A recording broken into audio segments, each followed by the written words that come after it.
Thank you. No, I'm sorry for your loss. Thank you. JD, is this something we can look into, or? Yeah, we'll look into what we can do and what the options are. Okay, Mr. Neal, we will look into it, and one of us will get back to you. Appreciate it. Thank you. Thank you for coming in. Thanks. Mr. O'Neill.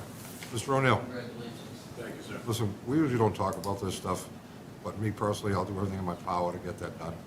Between this board, I don't think anybody's going to object to it, I really don't. But after what Kevin, knowing Kevin for all the years I have, I think that's something we can do for Kevin and for your family. Well, thank We you. usually don't talk about anything, so Kevin meant a lot to a lot of people in this town.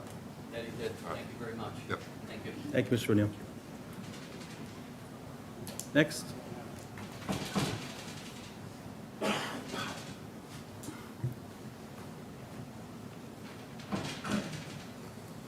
Can you introduce your name, Alex, and Yes, my name is Alex. I'm a Burlington resident, and I'm here tonight because I'm deeply disturbed by the revelation about a 13-year-old boy from Everett who was taken out of police custody and instead of being returned to his parents as per Massachusetts law, instead was taken and held overnight in the Burlington facility at District Avenue and then transported out of state away from his family. Massachusetts General Law, Chapter 119, Section 67 is clear that no child under the age of 14 shall be detained in a police station, lockup, or similar place of confinement. What happened here in Burlington, the reported overnight detention of a 13-year-old child in a facility unequipped even to hold adults humanely, is morally and legally unacceptable. This is not a political issue. This is about legality, human decency, and the safety of children. Our town cannot look the other way while anyone violates Massachusetts and town law in such an egregious way, and while causing such harm to children and their families. I'm asking the Select Board to act immediately. For example, create a policy for police not to fingerprint minors without judicial oversight to prevent this situation from happening to children in Burlington. Request a full investigation of this facility's operations. Demand that the Attorney General and state child welfare authorities review this violation under Chapter 119. Seek an emergency court order so that no one, especially not another child, is detained here ever again. Burlington has always prided itself on being a safe, lawful, and humane community. By addressing this situation head-on, you're upholding that legacy and showing that our town will not tolerate violations of law or decency on your watch. Your leadership matters deeply right now, not just for Burlington's reputation, but for every child and family who deserves to feel safe here. Thank you for taking this seriously and for moving swiftly to ensure that our community remains a safe place to live for everyone. Thank you. thank you, Alex. Anybody else for public comment? Anybody online? Seeing none, moving on. We have a appointment for the fire department. Mr. Denizio? Thank you, Mr. Chairman. I'd like to invite Captain Brown up while we do this. So everybody know, as you all know, Andy's Chief Connery is going to be retiring in January. He couldn't be here tonight, so we'll make sure we get him back so you can give him a nice send-off. But a few months ago, we started the process for selecting a new chief. And the reason we started it early is both Andy and Assistant Chief Steve McLean are both retiring next year. So we wanted to be able to get a new chief on. So that's a lot of leadership loss at the top. Want to get a new chief on, let them transition a little, and then have them be able to select a new assistant chief. So the process. So a little bit about the process. It included an assessment center, followed by an interview panel with some town officials and 2 current fire chiefs from other towns. For those that don't know what an assessment center is, it's a pretty rigorous day-long process with multiple scenario-based evaluations. So the candidates are evaluated on 4 different exercises. An administrative inbox, which is about 10, they get quizzed on 10 items that would come up on the normal administrative duties of a chief. There's a media exercise where they have to present to the media after an incident in town. There's an employee management part where they have some role-playing with some angry employees that they have to deal with. And then there's a written and oral presentation that they do. So this is a lot of work to prepare for this. And we had 5 members of our department that went through this. We want to publicly thank them for their effort and willingness to step forward and accept that challenge. It's a true testament to the character and dedication of the leadership team over there and that we have in this department. It just shows exactly what type of leader all those guys are, so thank them. You won't be shocked to hear that the evaluators as a group, both the assessment center and the interview team, all had high praise for our candidates that went through it. In that group, of the 5 that went through it, there was over 150 years of service and dedication to this town. 150 years between the 5 guys. It's pretty impressive. The assessment center, they were unanimous in their opinion that any of the 5 could be a successful chief. So let that sink in. That's the type of group we have over there. Captain Brown was the highest score coming out of the assessment center. They then went into the interview panel, and they were equally impressed, and Captain Brown came out on top of that too. So a little bit about Captain Brown. Has been a dedicated member of the Burlington Fire Department for 28 years. He began his career in April of 1997. Over that time, he's built an outstanding record for service, leadership, and professionalism. He was first promoted to a leadership position in April of 2003. And spent the last 22 years leading a group of men over there. He's consistently demonstrated the qualities we look for our department leaders: integrity, steady judgment, deep commitment to the safety of our residents and the firefighters alike. Captain Brown holds a bachelor's degree from Framingham State, and after that, went to get an associate's degree in fire science from Middlesex Community College after he became a firefighter. His education and background, combined with his nearly 3 decades of operational experience, makes him an exceptionally well-prepared to lead the department into the next chapter. Throughout his career, Captain Brown has earned the respect of his colleagues and the confidence of town leadership. He approaches his work in quiet professionalism, strong teamwork, clear focus on the department's mission and protecting life and property. As chief, Jim will continue to build the department's long tradition of excellence in community service. So please join me in congratulating Captain Brown on his well-deserved appointment as Fire Chief of the Burlington Fire Department. It's my pleasure to appoint James R. Brown as the next Fire Chief of the Burlington Fire Department, effective January 2026. Okay, with that, I'll take a motion. So moved. Second. And before we vote, some comments, Jim? Oh, I do. Actually, I have a question and then a comment. What are you going to do about that softball team? Well, for a while, we were trying to recruit hockey players, and that didn't work so good, so now we have to work for softball. I didn't get to stay for the whole thing. It was kind of cold, but it was great to see, police and fire. Yeah, it was good to get it back again. I had to make a comment about, kind of about Jimmy, but about the Brown family in itself. It's rare that a family can have, say, a fire chief or a police chief in their family. It's because there's only one in the town, one police, one fire. So a family that produces a chief of a public safety agency should be very proud of what they've done, and it shows, the family's values, morals, ethics, and their overall dynamics.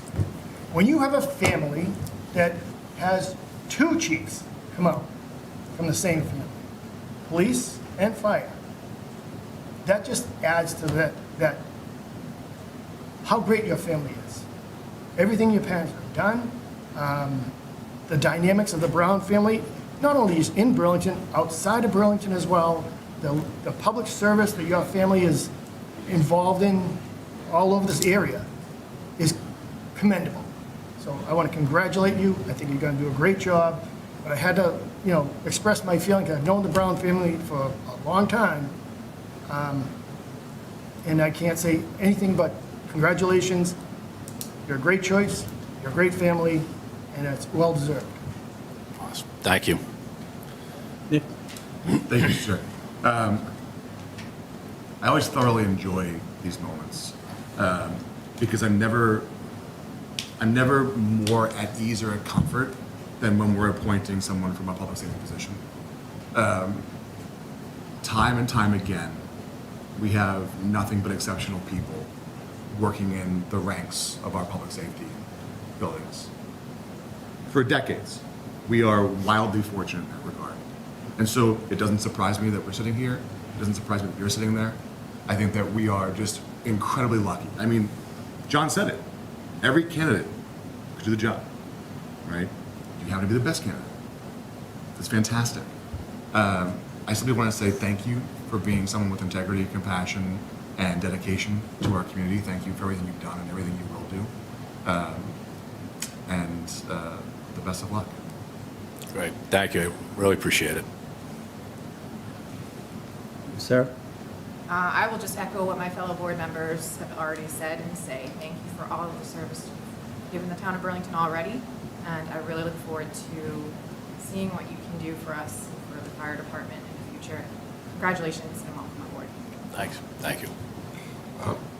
Yeah, well, I'll be nice. Everything's already been said. We all know this, but there's something different for me, probably because I've been sitting here for 12 years and I've watched you and your brother both, and your other brothers down there go through the ranks to get to the point of where you are.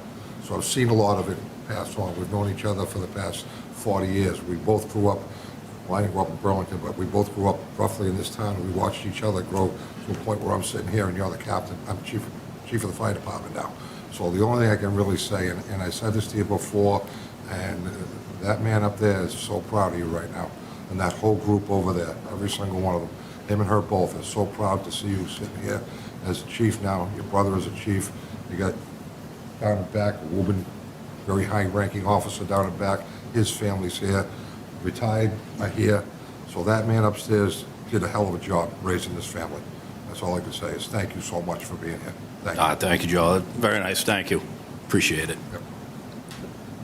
And I guess everyone's gone, so thank you, Chief, and congratulations. Thank you for 28 years, and we're excited to see what you're going to do going forward. I know you have a big job ahead with bringing on another deputy chief and a lot of stuff to do, so we're so excited for this new appointment and the new direction for the fire department, and we wish you the best of luck, and we are all here. If you need anything else, you have all of our support, as always. Great. All right. Thank you so much. So with that, Appreciate it. we've got a motion on the floor. It's been moved and seconded. All those in favor? Aye. Opposed, abstained? Chair is also an aye. That's 5-0. Congratulations.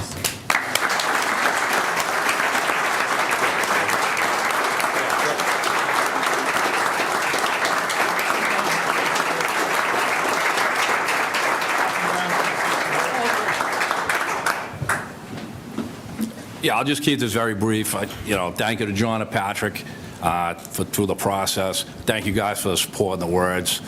Very nice, very appreciated. My whole family's here. Thank Chief Conity. He's leaving the place in a good place. I wish him a long, happy retirement. He's done a great job up there from assistant chief into the actual chief. He's been great with the transition. I'll work with him for another couple of months. Assistant Chief McLean back there. The admins have been great. It's been great. I also want to acknowledge the other captains went through. Quite an interesting process for us that none of us have ever done, and it's good for me to know I have a command staff like that. And most importantly, the guys back here in the pink, that's our breast cancer shirts. They're the guys in your house every night, all weekend nights, weekend holidays. That's what makes the place run. I look forward to leading them, working with them, and for however long this job takes. Thank my family here. They're all here. You guys all know my brother, the police chief. And then when I'm done, by the time I'm done, me and my two brothers, Kevin and Tim, will have put, I think it's over 100 years just between the three of us at the fire department. Thank my wife, my twin daughters are here. Excuse me. Meg, Aaron, and Kelly. they're not going to have the pleasure of having me home every night. It's going to be a new adjustment for everybody, but the girls were lucky they already moved out. And my son can't be here. He's in the Air Force. He's over in Okinawa currently, so on that, he'd be here too. But again, I thank you. I look forward to moving forward with you guys. I know a couple of you guys pretty well. Working with you guys, I look forward to it. Thank you.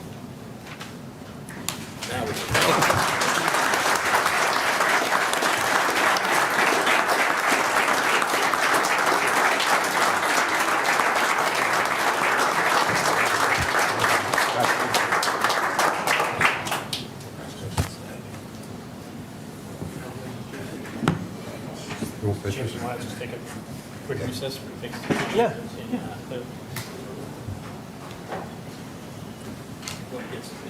Sure.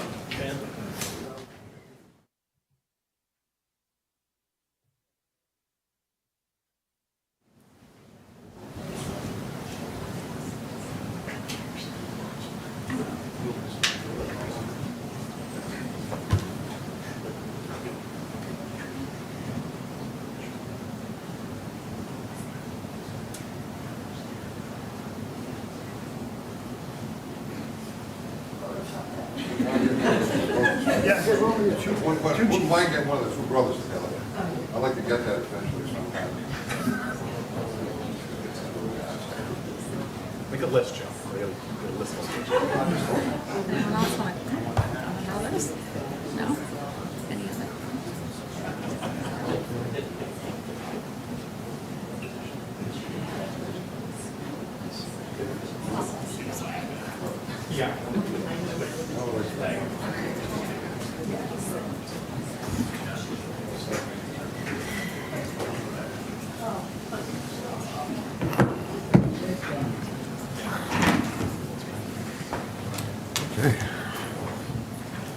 We'll take a minute and let them clear the room, or?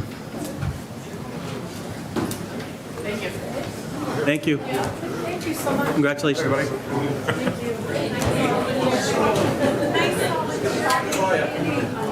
Thank you all so much. Hi, everybody. I appreciate what you said about my mom and dad. They would be very proud. Absolutely. Thank you. Mary Lou, they are very proud. Oh, I'm sorry, not Mary Lou, Kathy. I'm sorry, Kathy.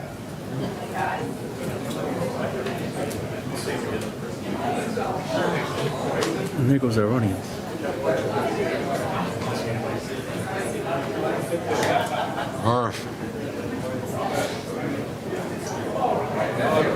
I like this.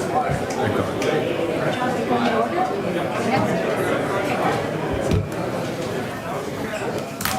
Here we go, the food department.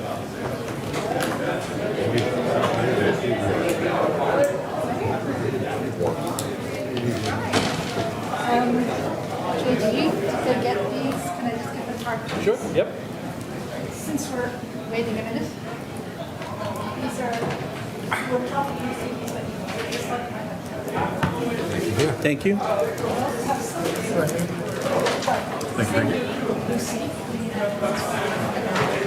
Oh, yeah. These are little collectibles. My kids have a bunch of these. Our kids were there, right? Absolutely. And they love taking stuff.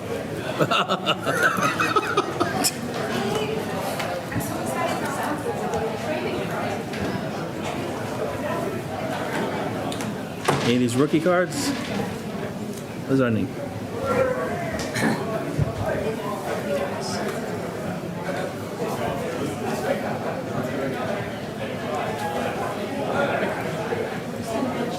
I think you'll lose the spot.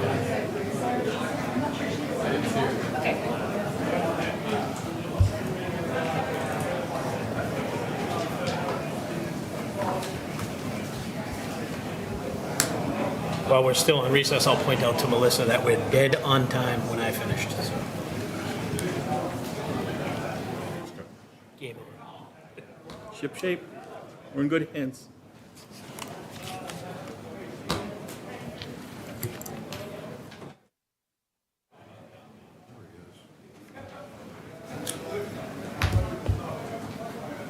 Something happened?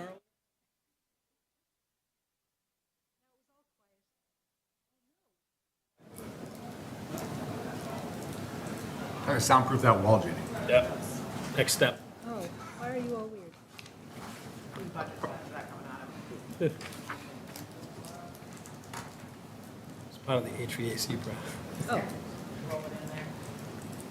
Oh, All right, we're ready to get back to it. Okay. Next item on our agenda is a presentation from Conservation about trees. Floor is yours. thank you. Hi, everybody. I'm Eileen Coleman, I'm the Conservation Administrator. With me, I have Brian White. He's the DPW Director and also the Tree Warden. So he's here to answer any additional questions that I can't and just to lend moral support. So I created a little slide deck, partly just to keep me on track so that I don't repeat myself and to give you guys something to look at. So on the first slide, you'll see on the right, you all know this, I'm preaching to the choir really, but I'm going to give you the quick overview anyway of why we're here, why are trees important. Trees perform a lot of important functions.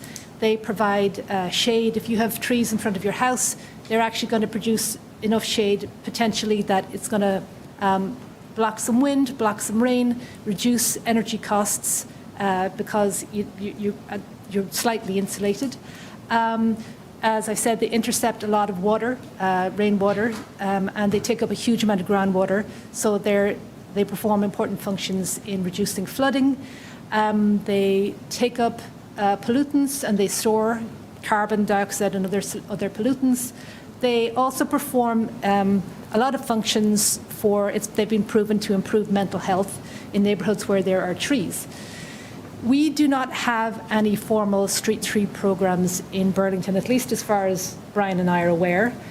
Street trees or shade trees are trees that are planted specifically along streets, so within the town's right-of-way.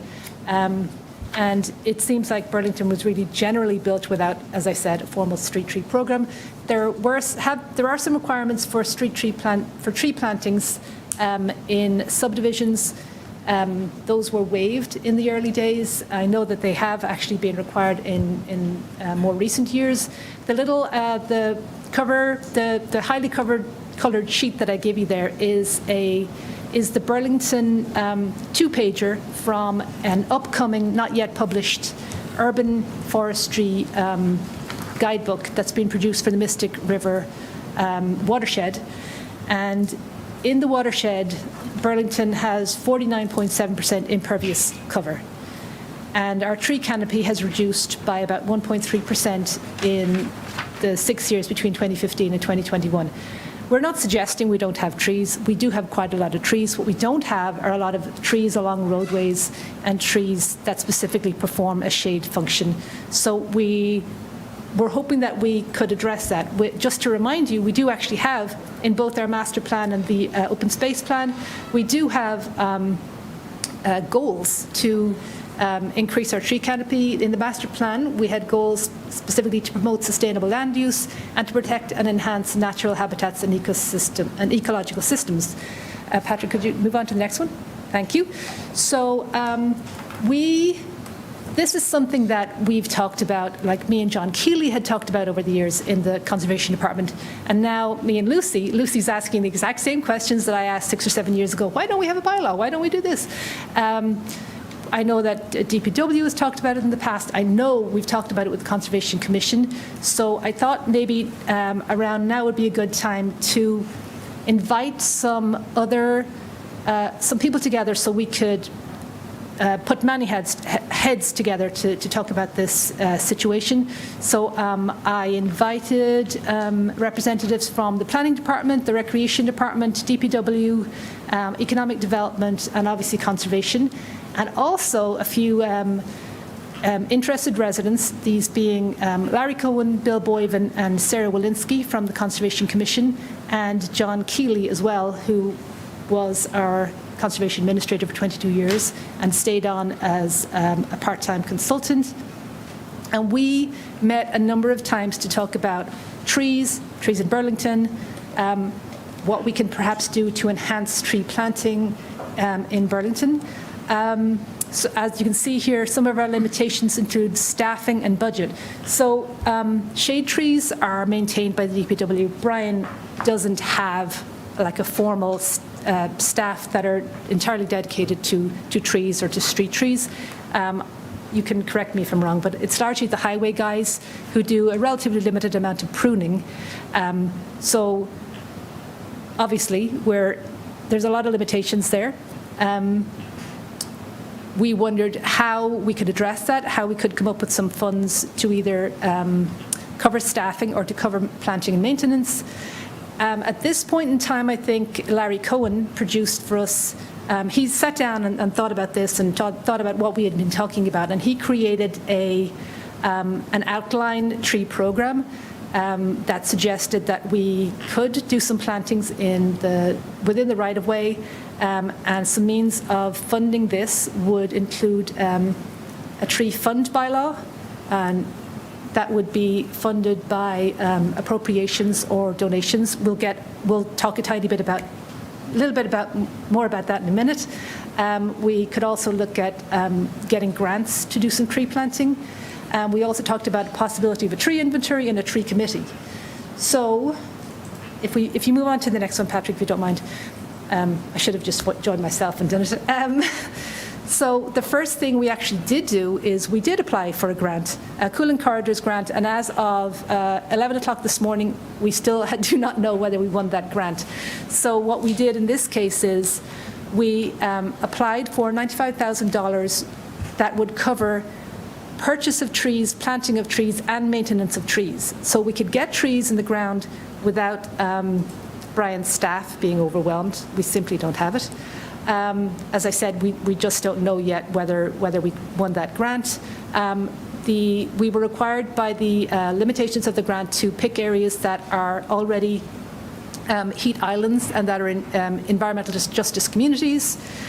So we chose the area near, close to Cambridge Street, where we have food pantry, urgent care, transportation bus stops, and Shaw's, among other things. And we also picked the area down on Wynn Street near Randy's Barbershop, where we have large swaths of strip mall kind of area, where we just have a lot of parking lots with very little shade. So as I said, we don't yet know whether we won that grant. The next thing that we also did, partly based on Larry's program outline, was we drafted a tree fund bylaw. So this, I think you have the wording of the bylaw, you may have already received it, but it basically would be a revolving fund that would allow us to collect money from appropriations from town meeting, voluntary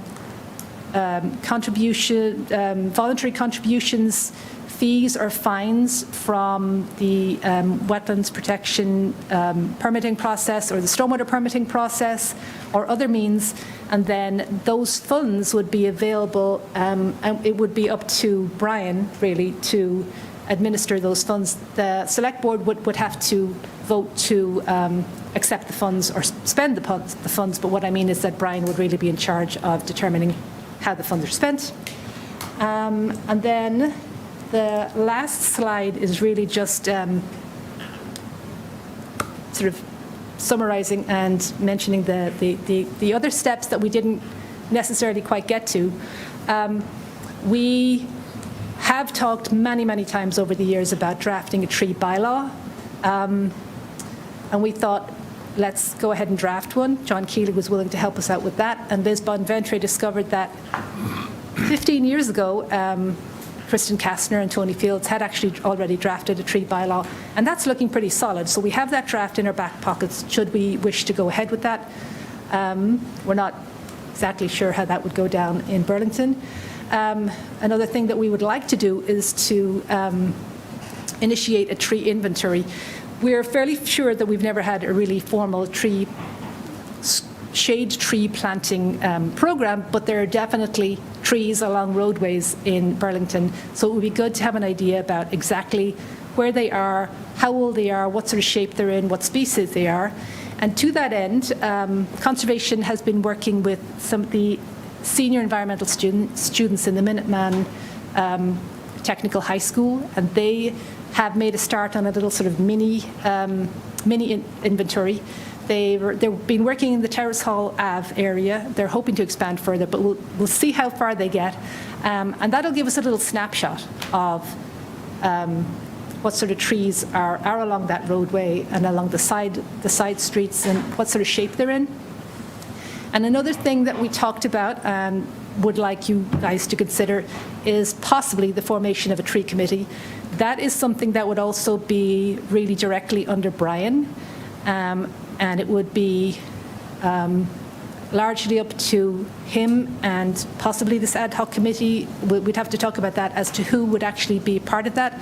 Typically, in other towns, the membership of a tree committee is appointed by the select board, but it depends on what we want to do, and they usually do have, the membership is usually made up of something like a few town residents that are interested and some representatives from boards that make sense, like the select board, the planning board, possibly the Conservation Commission.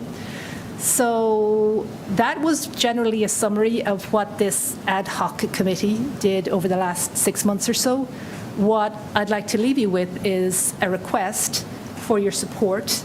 Ideally, we would like a vote of support for putting forward the tree fund bylaw, for accepting the Cooling Corridors grant, should we win it this week or next week, whenever that comes about. And ideally, support for at least continuing with talks about a tree bylaw and a tree committee. We don't have to make decisions on those right now, but we just want to know if we have your support in going further with that and possibly looking at a tree inventory or future grants for work like that. I should ask if Brian wants to add something, if that's okay. Mr. Tree Warden, Yes. did you want to add anything? No, I mean, when Eileen kind of approached me, review all this, kind of what I wanted to point out was kind of where our limitations are. And, you know, I hear from, as the one that people approach to remove trees, and why am I letting people remove trees? So I hear from both sides. And so it was kind of my 2 points were essentially that, you know, many towns that have robust tree planting programs have tree divisions. We don't have that. We have very limited in-house services for things. So anything that, any kind of programs or grants would need to incorporate contracted services and services, funds set aside to maintain the trees. Typically, you know, a new planted tree needs, the first 2 to 3 years are involve the most maintenance. And then after that, they generally, as long as there's no external damages, they'll grow. Probably the first 5 to 10 years, we might need to keep an eye on branches that are low that grow out into the road, but that should be kind of minimal. And then, you know, the second point is that, you know, as I've dealt with people on both sides, we can't, I would be very hesitant to, while the town owns right of way and can choose to do what we want in the right of way, forcing a tree in front of somebody's house that they don't want is not gonna go over well. The tree's gonna end up dead. They're gonna do something to make sure it doesn't survive. So it would be to, you know, make sure that the funds, there's low expectations from what we have currently in-house. If that changes, then obviously we can change the approach and establish some type of mechanism to get it to people that want trees in front of their houses or neighborhoods that want those trees. Absolutely. Can I just add to that? Sure. Just to go back to the grant application, it required us to identify areas and specific houses that could have a tree in front of their house. But I fully agree with Brian. If I just say, Mike, I'm putting a tree in front of your house and you forget it, that's doing us no good at all. If we do anything like this, like for example, the grant-funded program, it has to be only with people who actually want a tree in front of their house. So we're going to have to work diligently to find those people. Brian's 100% right. Nobody wants to plant a tree that isn't going to survive. And that's part of the idea of the tree fund. It's to at least establish something so that we can start making this a viable program, even if we don't have a tree division yet. Baby steps. And then one last aspect was that proper tree selection and location to not impact utilities, trees that have roots that grow deeper than shallow to not damage or limit the damage of roads, sidewalks, things that drop fruit that might, stain sidewalks or get on people's shoes. So other towns have established kind of a short list of acceptable trees. Eversource has a short list of trees that are limited in height, that don't interfere with wires. So there's, the allowable trees in the right-of-way would have to be carefully selected and approved. And we wouldn't want any type of trees just being planted. 100% agree. All right, well, Mr. Dionisio. Yeah, I was just going to add the last point that Eileen had already made, that it would be a voluntary program if we were to get the grant. But why this came about was conversations with Eileen about all the work they're doing, about the inventory, about the grant. Those are relatively low-hanging fruit, but still wanted the board to hear about them. But the other parts take a lot more effort, and there's a lot more steps to them. So just wanted the board to hear about them, to put them on the radar, that they may be coming down the line, that there is a committee that is working hard on this, and just wanted you to be able to hear about it. So there's really no vote per se tonight. This was put on as a presentation, but it would be good to know that, well, at least for the grant and the inventory, how the group feels about that, and then we can go from there. When we ever decide what the next steps are, we can get the group back in front of the committee. Was the low-hanging fruit pun intended? Was. I knew you would get it. Very clever, sir. All right, let's open up the comments to the board. Sarah? Thank you, Mr. Chair, and thank you both for coming in. I'm generally in support of this concept. I think there's some more details that need to be sort of fleshed out. I have just a lot of questions on, the funding aspect of it and whether that will be there. You did mention fines collected. I'm just curious what around wetlands and things like that, how much per year are we collecting for fines like that? We generally do, this was just a possibility. We generally do prefer to work with people in the Conservation Commission, and we don't tend to resort to fines. Fines are when somebody isn't really willing to work with us. So I'm not really sure how much we would make out of fines unless we start getting very hardcore. It's more likely that we would gain some money from, if you want to take down 10 trees at your house, because you're tearing it down and you want to build a bigger house and you're saying, Rita, I don't have enough room to replant 10 trees, can I just do 7? Then we might ask for some kind of monetary compensation for the other 3, and those could go into then a tree fund. As I said, I fully agree funding is a huge part of this, which is why the tree fund bylaw, I should say, is fairly open as to how we can accept money, and it can include gifts as well. And what is the process for when somebody wants to get rid of a tree right now? Sorry if I'm naive on this topic, but... We do not have a tree bylaw right now, so it depends on where the tree is. If it's a tree that's near wetlands, or if it's several trees and it's to do with other work, then that person would probably need some kind of wetland permit. If it's a single-family tear-down or some sort of commercial project that does require a stormwater permit, and a lot of them do, they're only limited in removals if they're in the rear setback. So those are the 2 places that where tree permitting is needed. And apart from that, if somebody wants to take down or has an issue with a shade tree, a tree that's in the right-of-way out close to their house, they actually have to go through Brian for a hearing on that one. Do you want to Sure. mention that? So any trees in the right-of-way, specific to the right-of-way, not public properties, but the right-of-way is covered under MGL Chapter 87. So it's a pretty strict requirement. There's a public hearing that has to be made.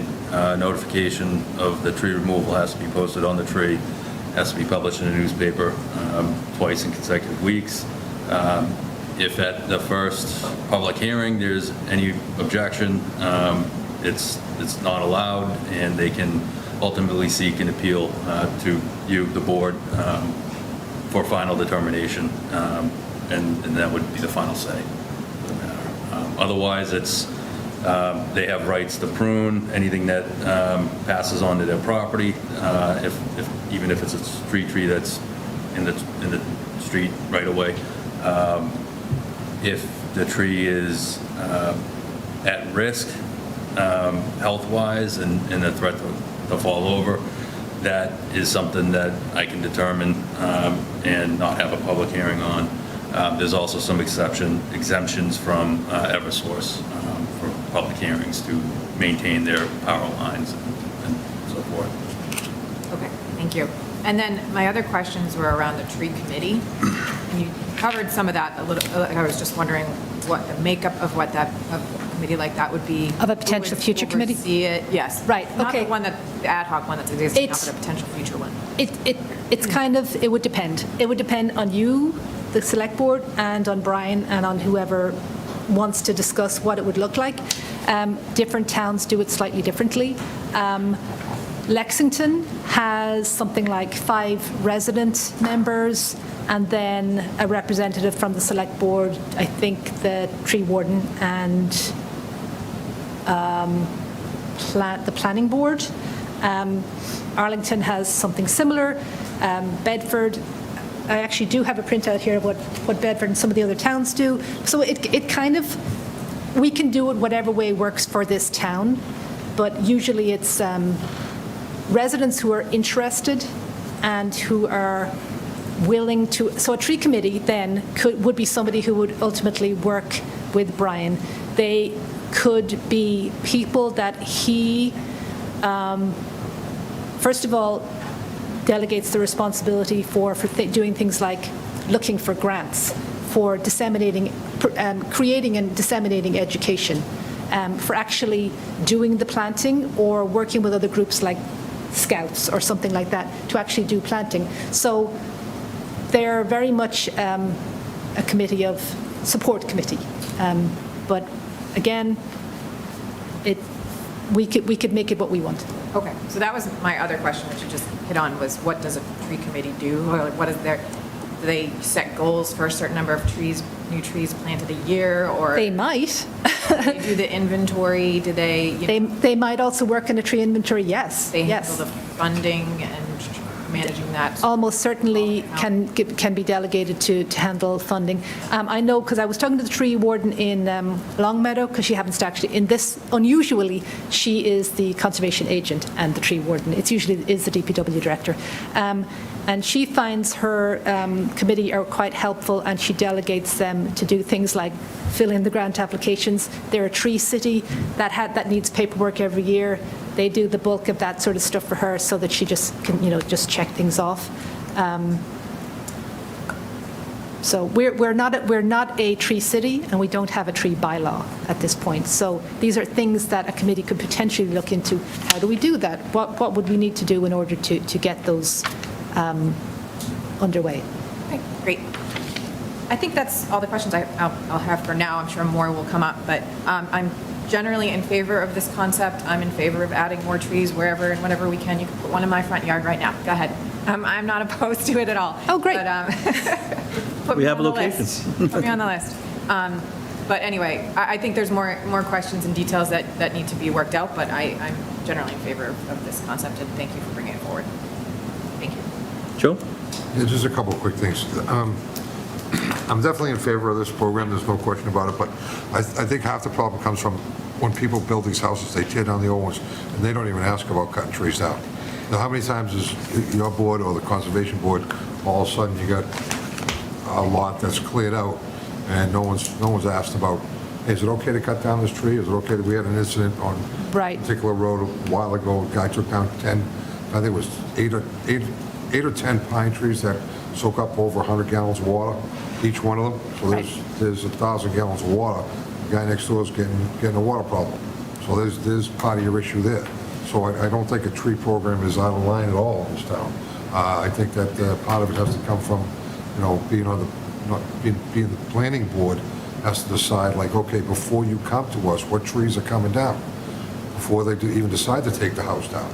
I mean, I don't know how that works. I'm not on that planning board, I'm not on that side, and I'm not trying to push it off on them, but somebody has to come up with a program where I'm going to take this house down, but it's covered with trees, and I'm going to take all those trees out before you even ask.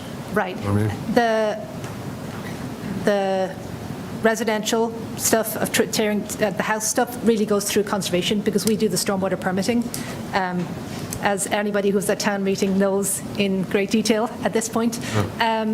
So, as I said, we don't have a tree bylaw. So you are allowed to take down the trees on your property unless you're within a wetland jurisdiction or in a certain distance of being in a stream or a wetland. So, It's the old saying, I'd rather ask forgiveness than permission. right. Right? That's what happens. So, anyway, I agree with the program. I agree with some type of bylaw where they, have to be accountable. If you're going to take down, whatever you're going to take down, you're going to put something back. Okay. No. Well, those are two separate things. I A know tree that. bylaw and a tree fund Just making bylaw. a generalization, I know that. Okay, thank you very much. Yeah. Sorry, I should explain that because I knew, but someone else watching might have not known. Sorry. Right. That was my fault. Okay. Jim? Thank you, Mr. Chairman. I agree with you, some people won't want the trees, and I'm sure some people will ask for the trees. My big concern was the right-of-ways always abut sidewalks or streets, and I know routes are a problem. How are we going to monitor and mitigate an issue, or how are we going to prevent an issue if we're putting a tree, which has roots, Yep. next to a sidewalk or a street? That was a question just to put out there. I'm not looking for answers tonight. I know it's unless you have an answer, but Well, it's something we have talked about, actually, because, as Brian exactly said, other towns have tree programs in place, and they've done a lot of trial and error on what trees are good and what trees are bad, and we're absolutely going to make sure that our short list is only containing trees that don't buckle sidewalks, that are salt tolerant, that are, the right height and the right width for what we want in that particular place. If you've heard of right tree, right place, it's just an adage that I think we used in our grant application. that takes care of that. Here's my other question. If we do have a bylaw, we create a bylaw, Yeah. and to stop people from cutting down trees without the town's notice, are we allowed to put permitting into a bylaw, or are we allowed to require people to pull permits to cut down trees? If you create an actual tree, that's what I was saying, and I didn't make it clear at all when I answered Joe. That's two different things. We're proposing right now a tree fund bylaw, but we could have a tree bylaw as well, and just straight up tree bylaw is one where somebody has to, well, we could make it whatever we want, it's the same as with any other bylaw, but where somebody has to come, you would have to come to us to say, I do want to take down these trees, is there an issue or not? So I think that'd be something good, a good area to explore is requiring contractors who are coming in to apply or seek approval and/or a permit so that we don't have the situation we had down on Sarah Street. Prevention, Right. just to prevent the issue from taking place. So have a requirement to get approval or permit first, and then maybe if it's a permit, follow up with inspection to see if they followed it properly. Right. The other thing I was thinking about was this. I donate to the Arbor Day Foundation annually, and they send me trees. Yeah.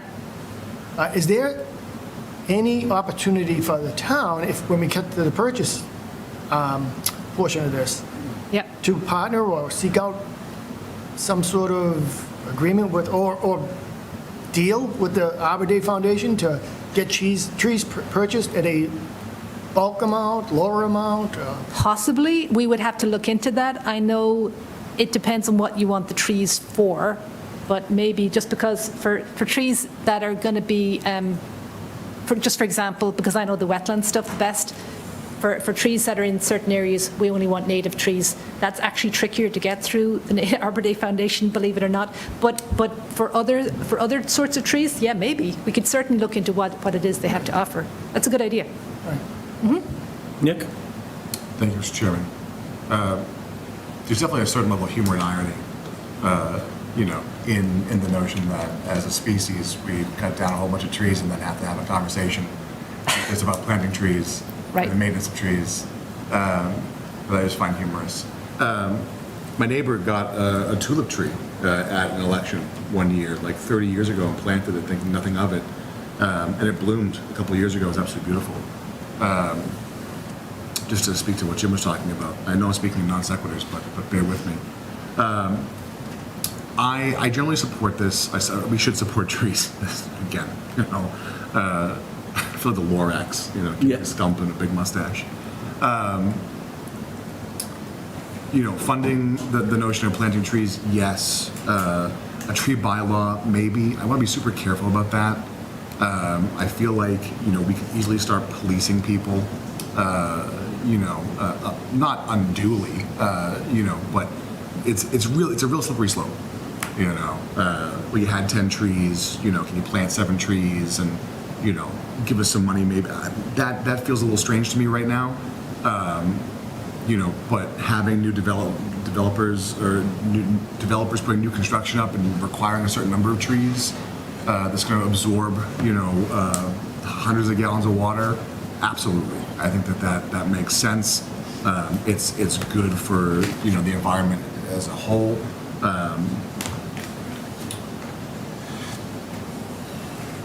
I feel like there's a bigger conversation here around planting trees along roadways.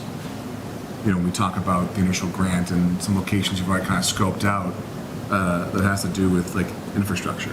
I think about what Billerica is doing, you know, down their stretch of 3A with their massive sidewalk improvements and making them beautifully wider, you know, with the brick and the concrete and putting trees and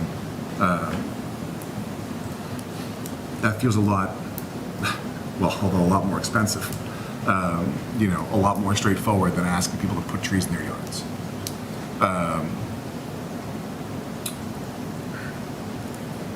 Without rambling, I'll say that I'm generally in support. I'd love to have more conversations as you guys kind of continue to pursue this. I think a funding mechanism for trees is a lot easier, you know, and I think as you guys move forward, and Larry, if you could even forward me the initial draft that you were kind of working on that Eileen had mentioned earlier, I'd love to take a look at it and just have some conversation with you guys about it. Because again, I'm not opposed to planting trees. I don't think you're gonna find anybody who is. I think it's about, you know, doing in the easiest way possible while still maximizing benefit. So. Right.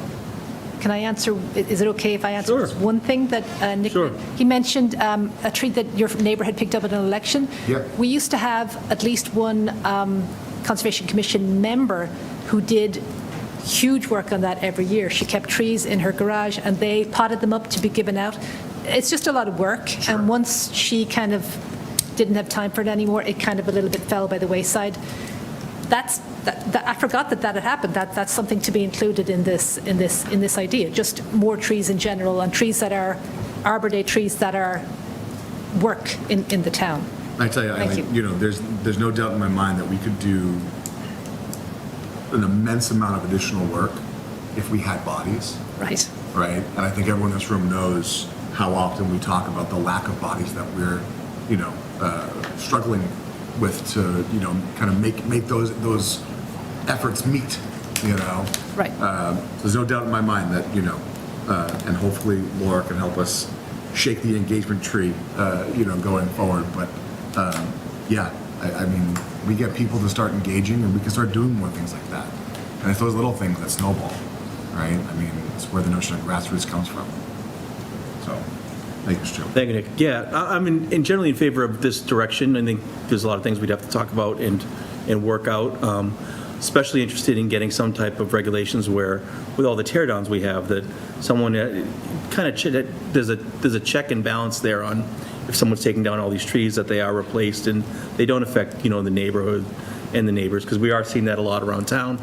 I have a question about 49.7%, and this may not be an answerable question, but I'm going to try. Yep. How are we doing as a town of this size or a suburb? Are we kind of high for impervious surface? Are we low? Are we good? Or should Oh, that's a we be? good question. Yeah, I don't know, like, you give me that number and it's very interesting. I I have want to all know the other- what the range, like where I we have all the land. other 2 pagers for the rest of Mystic, so I can check it for you.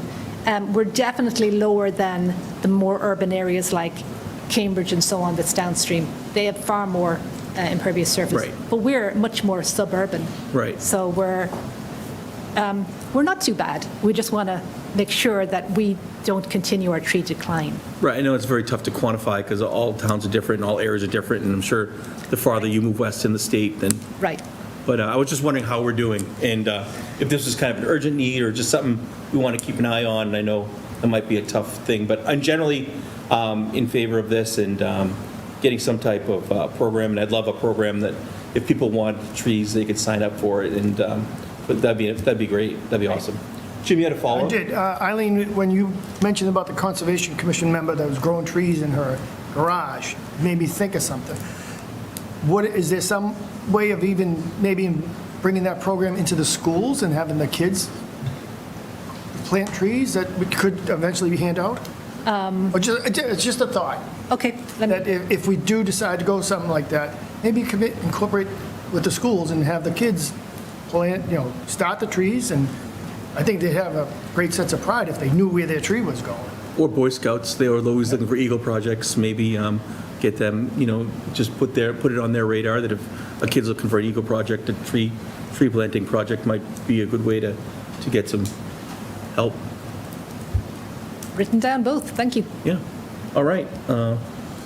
Anybody else have any questions or comments?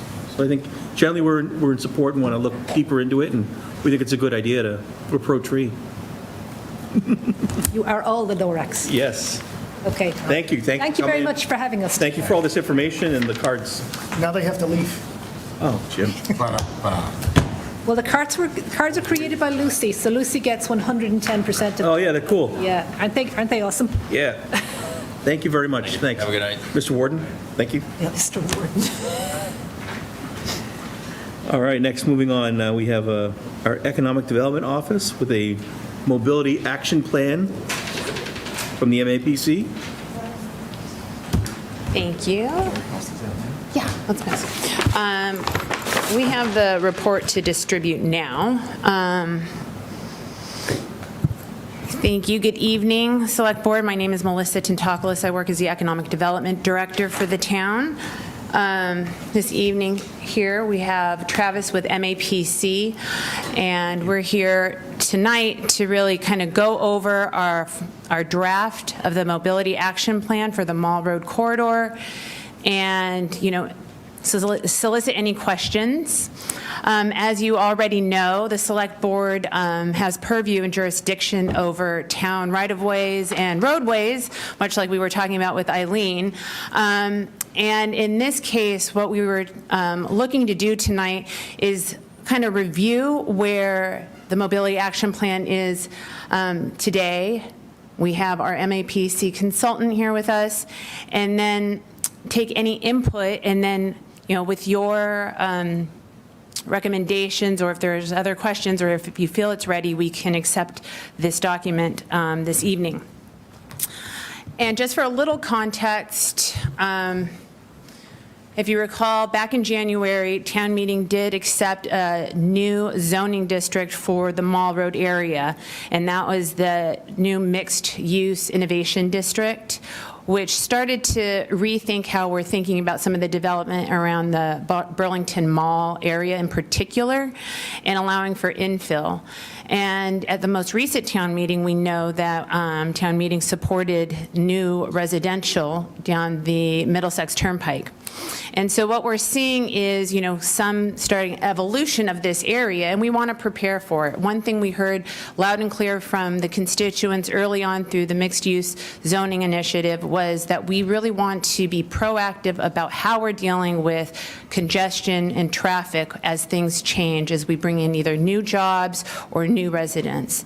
And so with that, and with an eye to supporting our town, we moved to the MAPC, which is the Metropolitan Area Planning Council, which we are part of as Burlington, and secured their services through what they call a TAP, program. It's a technical assistance program, and they come in and help provide additional capacity, and in this case, help lay out a vision plan. And the vision plan is really a blueprint giving us some guidance and a vision for the corridor, what we can expect. Because one thing we're learning as new development comes in and we're directing private investment, we need a plan. We need a plan to not only for our grants, we need a plan to direct private investment and development that comes in. So it's not ad hoc, but it actually hangs together well, much like we've been talking about a vision district plan or something like that land-wise. It's important that we do it transportation-wise. And as you know, for economic development, the nexus is not just, jobs, but it's really kind of the nexus of how people are getting to jobs and services. How are they getting to that Tate? Is it only by car, or are there other means? And what are we doing to provide that? So with that, I'll have Travis go through a slide presentation, and then it's about 10 minutes, and then we'll go through and do some additional questions, and we'll take it from there. Thanks, Melissa. So again, I'm Travis Pollock with the Metropolitan Area Planning Council. Appreciate the opportunity to talk to you about this plan. I just wanted to give the general limits of what we're talking about with Melissa and the town staff that we've worked with. So it's generally like the Middlesex Turnpike, Mall Road, South Bedford, and Blanchard Road. So that's what you see in the maps when you'll see the maps. Next slide. So the purpose of the mobility plan really is to, as Melissa said, it's really just to provide that blueprint for the town and developers as Middlesex Turnpike and the mall area evolve into it's really a live, work, play neighborhood. And how can we provide that plan in a way that is something that will really help manage the traffic and the growth? And so the purpose was, as Melissa said, connecting, how do we improve the connections to job and housing? Ensure that new residential and developments are accessible for all residents, visitors, and employees, no matter how they get around. Support that rezoning and long-term development in the area, provide that to guide the transportation infrastructure, as Melissa said, is really important. And as we developed this plan, we kind of started to call it the Park Once plan. So the idea is that if you are coming to Burlington, you're probably driving. If you live in this town, most people drive.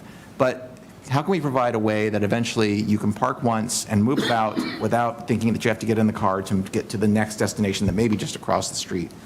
And I want to point out that the plan really is something that is a combination of taking the elements of other plans and other work that you're already doing in the town. So those are listed on the right there. So what we're doing is just really taking those ideas that are come from other plans in the area and consolidating them into a vision of the area. Next slide. So the vision that's shown in the map and in the report, we have I think 8 areas that we call action items for the town to follow up on in terms of greenways and crossings and streets, a little bit about transit and then space and how it all connects with the neighborhoods, and then overall policies and guidelines. Next slide. So I'm not going to go over every single thing that we have in the plan, but basically we'll point out that the Greenway network that we developed, looking at other plans, talking to town staff, it really creates what I call the backbone. It's the of what the plan is to create a safer walking, cycling, rolling for the area. So this network consists of what we call shared use paths and greenways along Middlesex Turnpike, along other streets, connecting to green space that already exists in the area, and then to new development, and to provide really important connectivity in the area so that you can get from one place to the other without driving. It will also connect, and we'll talk about this a little bit, but to some of the green in the area, like the landlocked forest, and ultimately to regional trails in Lexington and elsewhere. So in order for that Greenway network to work in the area, we have to improve the crossings. And so in the report, we talk about both improving the at-grade crossings, or your typical intersection crossings, so that they're safer for all. And some of the things that are recommended in the report are things that the town standards already include, and MassDOT as well, better pedestrian signal phasing, better lighting, tighter curb radius to slow down traffic to reduce the chance of collisions, clearer crosswalks. And so in the report, we have recommendations for the different intersections. Another part of this, though, is also what we're calling some of the longer-term improvements for crossings that have been proposed elsewhere, but it really is new bridges and underpasses that'll span highways, like the one that would connect over to the landlocked forest, connect between the mall and the movie theater, where there's that difference in the grade elevation in the area. I think, we heard about, if you're at the movie theater and you want to get to the mall, it's really a circuitous route to get over there, for example. And you also need to find crossings, for example, around 128 I-95. So we've called for those, and we've shown examples of how other communities have ultimately, over time, built those crossings. Next. And I think, one thing I want to point out is that we heard from the stakeholder groups is that they really want to find ways that as the area develops, that it really connects to the current and existing neighborhoods. That as things develop, it's not just for the new neighbors and the new apartment buildings that come along, but how is it that we can create a connectivity so that people in existing neighborhoods can get to new things that develop around the mall and elsewhere? And so part of that is also the complete streets, taking the standards that MassDOT has in the town. We have some recommendations on, for example, on the Middlesex Turnpike, which is currently 5 lanes with like a very narrow sidewalk. Let's say over time, creating more of the street trees that we were just talking about, narrowing the lanes slightly, creating the greenway and shared use path along the western side, to then really create more of a safer multimodal street that is safe for all and really attractive for people to use and walk along. In terms of as those complete streets in that greenway network get built out, as I mentioned before, we heard from folks that it's really important to connect to the green space that you have. There is the landlocked forest on the other side of Route 3 that you really, currently today, you really can't get to it except for going way out of your way. So creating that eventual overpass over Route 3 is important, where you have the Great Meadow, the other greenways that are already, or green spaces already around like the mall and around Leahy, and then the park on the other side of 128. So, really the network is to not only connect to the new development, but also the green that's already in your community and that will continue to develop. And so one thing we also recommend is, the continued development of little like pocket parks, public art that help create a place where people can gather and really create like a gateway to their neighborhoods as well. You have some of those already, for example, around the Wegmans, around 2nd Avenue. What's it called? Linfield Commons, for example, is that upper right picture of a green space as an area that developed that is a place where the community can come together. The lower right is actually, I lived a long time in Charlotte, North Carolina. There was a greenway of a mall that redeveloped that created a whole greenway network around the mall as well, really creating like a neighborhood amenity. And I think that that's very important as well as the area develops. Next is important to have connections on transit. So, obviously, as I mentioned before, driving is going to be the way that most people are going to get around, but transit is still very important in the area. And you have actually 3 transit services, in Burlington. You have Lexpress, MBTA, and Lowell RTA. And there's really no one place where all those services come together. And there's been talk before about where could we do that. So we have 2 recommendations. One is right near the mall, and the other is up along 2nd Avenue. We talked to representatives from Lexpress and the MBTA about this. They expressed support tentatively at this time, for up along 2nd Avenue because of the Wegmans and the area that's developed there. That might be the best place for really having all that to come together. But again, that would need a little bit more study, but we wanted to plant the seed of, as the area develops, how can we create a place where people can come together when they take transit. We also recommend better bus stops and transit, especially when there's more than one bus route that serves an area. And then just real briefly to wrap this up, we have examples and links to policies and guidelines for the town staff to use of designs and what other communities are doing in the area.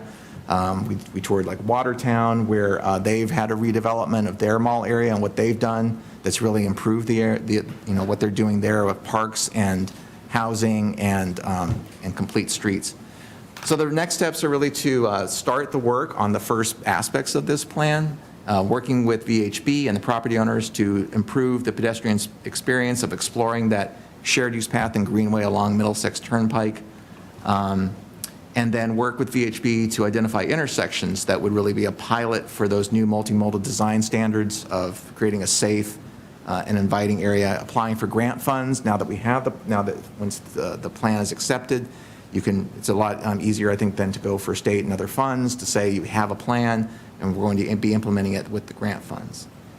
One thing we also recommended was to undertake a more detailed study of Middlesex Turnpike south of 128 along Lowell Street. That's where, you have your Trader Joe's and the H Mart, and the traffic there, as you know, is really difficult. We couldn't get into the details of how to solve that traffic nightmare in this report. So I think we really need to take another step and look at that. At the same time, trying to find a way to make it more multimodal so that the transit services, for example, can serve that area a lot easier. That's something we heard from Lexpress and the transit area services in the area. And then finally, looking maybe to develop a portion of that greenway connecting like Leahy and the district and the mall. Those you have 3 areas that have a lot of activity. It's not exactly the easiest to get there by foot. So seeing if there's a way to take some of those footpaths and greenways and improve them as a first step to create a piece of that greenway network that we showed earlier.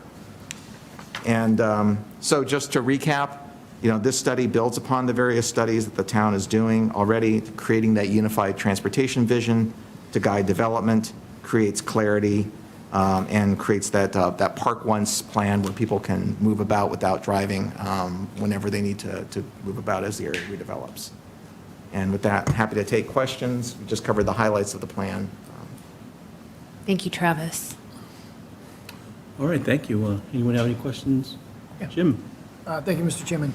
I mentioned this a few years ago, and this was before all the businesses, the apartments came in, the amenities moved in, floated the idea of an area shuttle. So to follow up on this plan of Park Once, and to your connotation of planting a seed, I'm gonna plant a seed. I don't know how to do this, I'm just throwing it out there.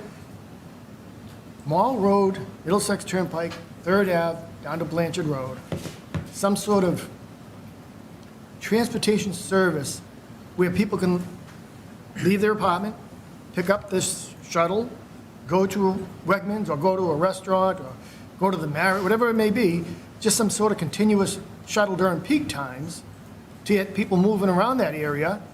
A lot of this stuff, Tremont and Huntington weren't here when I thought about this, or mentioned it. Now we got the 129, 131 Middlesex Turnpike coming in. We have the new mixed-use zoning that we don't know what's going to come in, the infill. But I just see that there's a potential there for some sort of shuttle just to continuously go around in peak hours, just to move people around without having to drive. Park Once, to follow up on what it says here. So just an idea, I'm not looking for feedback, but just an idea. You could call it the Beeline. Oh, Nick?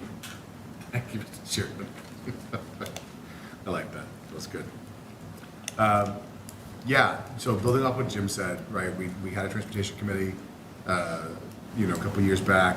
One of the biggest outputs from that was having some kind of an in-town transportation service. That got me to thinking too, you're never going to see me balk at the idea of footpaths over Middlesex Turnpike. I love that. I think getting into Little Mountain Forest, creating paths for people to access, to drop their car, to move on foot. It makes me think though, if I'm going to the mall, I got my kids with me, and I park somewhere, and we're in the mall, we grab a bite to eat, we go shopping, and they're like, hey, let's go to the movies, right? And there's a footbridge, we can walk it. Are we talking to Simons to say, how can you make the parking lot more safer for pedestrians, right? Because it's a huge parking lot. And sure, I don't like walking, but I don't want to walk through people backing up for 10 minutes with my kids, or, just all the things that make the mall parking lot not safe. So something to consider as we go forward. I love that there's initial, albeit hesitant, positive reaction from the other services around Transportation Hub. I agree. I think having a way for folks to cross lines, to again move easier, create access, is really important. As I was thumbing through this, I did see it did partially help to answer some of my questions around, the need for traffic studies and understanding the flow of traffic better, considering the recommendations right within the report. I know the H Mart area is a bear, you know, and who knows, right? Like, but there's a reason why traffic's getting hung up there. I want to make sure that we're taking the right steps, the necessary steps going forward with this. I saw Liz's name on the report. Has a presentation been given to planning yet? Not yet. So we started with the select board, given the jurisdiction of the roadway, and then planning is, I think, scheduled for the 6th. Okay. All right. I'd love to follow up with Melissa on how that goes. You know, to get their sense of things.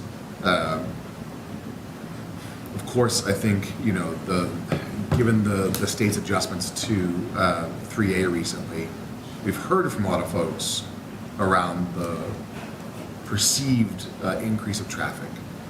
I personally have not seen an increase of traffic, but I also don't use 3A as frequently as some people. So it could just be from where I sit, but, you know, the adjustments that have been made, if not from my seat, shown a massive uptick in traffic, which leads me to believe that we could implement some of these things in this report without seeing, or I should say, while seeing a similar adjustment to traffic patterns. But I'd be curious to dive into that a little bit more. Generally, I like everything that's in here. I think it's great. I think this is a perfect area to focus on, given how much mobility is already in the area, right? Last question before I shut my yapper. From like a general like car use heat map perspective, do we have a tag on this area to know like how much, you know, paved area there is, how much, I guess, heat given off by vehicles there is? Like, I'd be curious to know. And the reason I ask is because a couple weeks ago, about 2 weeks ago, I saw something that France had done with Paris. And it was like right around, like it was like a 1 mile or 2 mile area of Paris, around the Eiffel Tower. They've implemented, you know, a similar notion of like more of like a complete streets, like get people walking, less car use, right? And you can see the heat map change over the last, you know, 15, 20 years as more and more people stop using their cars, right? And so I'd just be curious to, like, again, mark kind of the date and time of where we are currently. So as things become implemented, should things become implemented, we can see effects over time beyond just, you know, things like traffic or trees or, you know, infill. So just a thought. Thank you, Mr. Chairman. Sarah?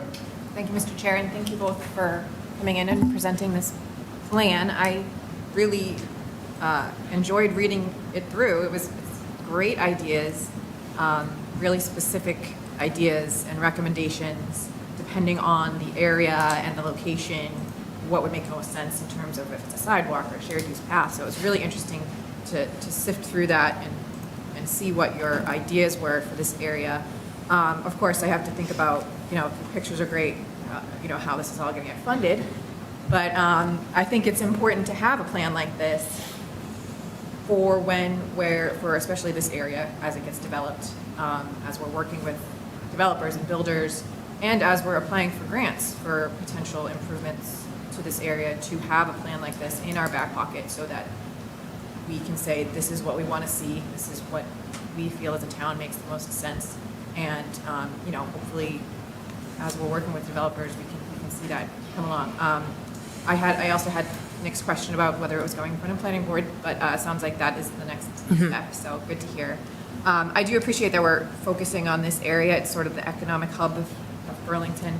I would like to see, and this is not necessarily for you two that are here, but more just as a town, I would like to see us take a similar approach across town to looking at mobility and walkability and coming up with plans like this. It doesn't have to be as granular and detailed, but to help improve walkability across Burlington. And we can take areas in chunks. And how we do that, I don't know. Do we reinstate the Transportation Committee and have it be the Mobility Action Committee or something like that? That's just a thought I had as I was looking at this and thinking how great it is for this area. It would be great to see all across Burlington. And then on that note, I would also like to see, and I think Travis sort of alluded to this, how we can connect other areas of Burlington to this area in better ways. So I feel like this is very focused on getting here, driving, and then walking around. But it would also be great to improve mobility and walkability from the adjacent neighborhoods and other areas of town. Taking your bike and riding over to the mall would be great. It's not super ideal with the infrastructure that we have in place right now. So, yes, focusing on this area now, but also sort of fanning out and seeing how we can improve that all across town. I did have one question. I saw one map in this plan that made mention of the Minuteman Bikeway, just very, very, it was just like a little bit on the bottom of a map, and I was like, ooh. So is there any vision, or has there been any discussion about ways we can also connect to the Minuteman Bikeway? Yes. You can- Yes, so my colleague David Lossenheiser, who might be online, I believe. Yeah, anyway, he's our bike ped expert, and he and our staff and others have developed really what we call a landline, a regional vision for having a whole greenway network in the region. And so this plan takes elements of that landline regional greenway network and tries to think of how and how this greenway, Burlington Greenway Network will connect to that into Lexington and elsewhere. So we are, yes, we have thought about how this shorter, like Burlington Greenway Network would connect to a larger one, but that needs to have a conversation with, the other towns as well, and then regionally, so. Okay, I appreciate that. That is something that comes up all the time. People ask about that. So I think it's something that we should always be looking for, and I would love to see that in my lifetime. Yeah. We've met with with Lexington a couple times as we develop this map, because it's right at the border, both in terms of like transit and Middlesex Turnpike, and then the Greenway Network, and we've talked about how we can start to put the two together so that the two communities are working hand in hand on this.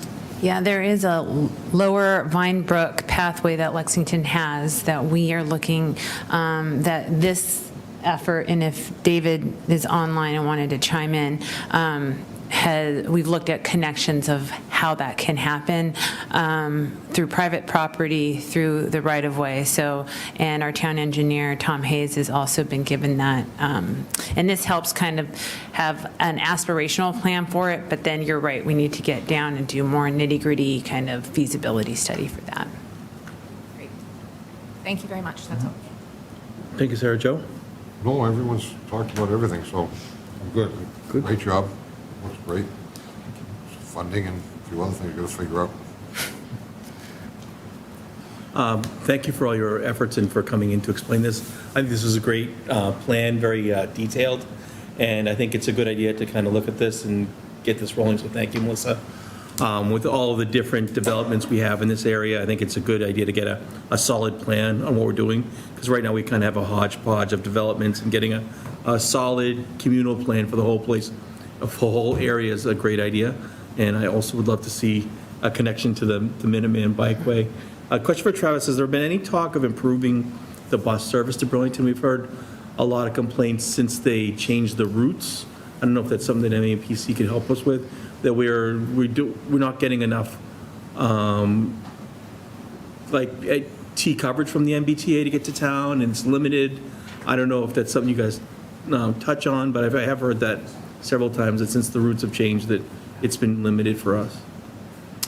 Yeah, I don't have anything specific right now I can give you in terms of like what we might be able to do with that, other than I think, continue to have conversations with the T about the bus services. I know that this has been something I've heard not just here, but the impacts of the better bus, or the bus network redesign, and I think the good thing is that we did establish, I think, a good rapport with the T about this, and about how we can make this how the plan can really help support better transit service. So I think we can continue to try to keep that conversation going with them, and with Lowell RTA and Lexpress as well. So. Yeah, I love the idea of a connection with Lexpress, MBTA, and the Lowell Authority, where they can all kind of intersect. And if you want to just like a little hub that you can jump on one from another. That's a great idea. Yeah, and I also love the idea of eventually getting a crossway over Middlesex Turnpike. I know that's always been a long a wish for a lot of us, and I like the design with the Burlington. It's kind of a neat entrance or gateway as it's marked in here. So all good stuff, and again, great work, and I'm in favor of all of it, and glad to see that we're taking a look at it. Jim? Thank you, Mr. Chairman. I know the MBTA does go to Alewife, that's our closest T station. I'm just floating this out there. It's a shuttle direct to Alewife, from Burlington to Alewife. Brings people to the city and brings people from the city to Burlington if they work here, so. I think we do have an express bus that, Express goes right to Boston, I believe. oh, it doesn't go to Oh, Alewife? I don't know. It could have been one of the ones that were taken away, I'm not sure. Yeah, we lost it. Mr. Chairman, if I may. Sure. In terms of addressing some of the comments, I think a couple of things that, our Economic Development Office is a little bit of a mongrel, so we are working with part of this effort, is really mobility and transportation planning, but it ties into economic development. That said, we've also been in communication with our Transportation Management Association, the Middlesex Turnpike and the 128 Business Council, and we are looking to apply for a grant fund to pilot a shuttle that would be kind of a rotating in the center. We are looking at that. And I think there's a couple other things that I just wanted to let folks know that we are working with engineering, and we are mindful about the traffic and any changes. And what we are noticing is that we've adopted the advanced software for signalization along Middlesex Turnpike, and we are working with engineering, and as we look in the future to upgrade those the capacity on those streetlights and the signals to help ensure the flow maintains, is optimal. And I think also we talked a little bit about funding and making the connection. And I think with this kind of plan, at least it kind of elevates our thinking and puts it all in one place. I think that's important for capital planning. As you look at your capital plan, your 10-year capital plan, where things are invested. We talked with engineering about crosswalks the other day. Where are those crosswalks being? Can we kind of layer some of that effort in this area? So I think this kind of document helps you as elected officials guide some of that. And then from the staff level, we can also work to, ensure kind of the policies in place and help planning board support redevelopment, as well as staff as we're working on grants, so that over time, we're layering these efforts to achieve the greater vision. It is very much aspirational, and there's all these lovely pictures, and we can't accomplish it all right away, but the goal is to work towards that. And for Chairman Espejo, you mentioned the Better Bus Network.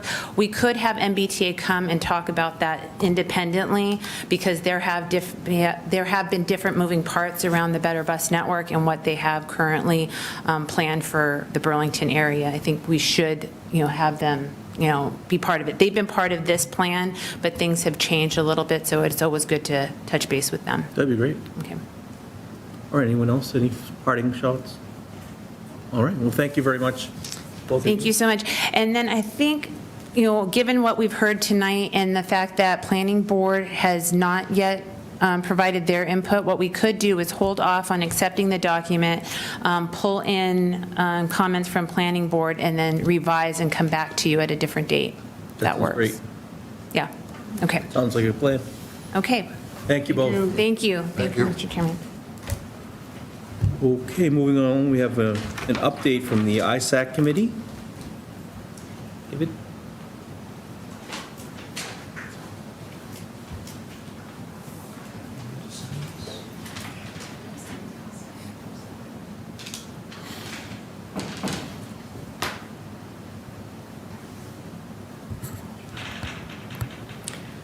Good evening. Good evening. My name's David Hughes, and I chair our town's Information Systems Security Advisory Committee. I'm very glad to have this opportunity to brief you on our work.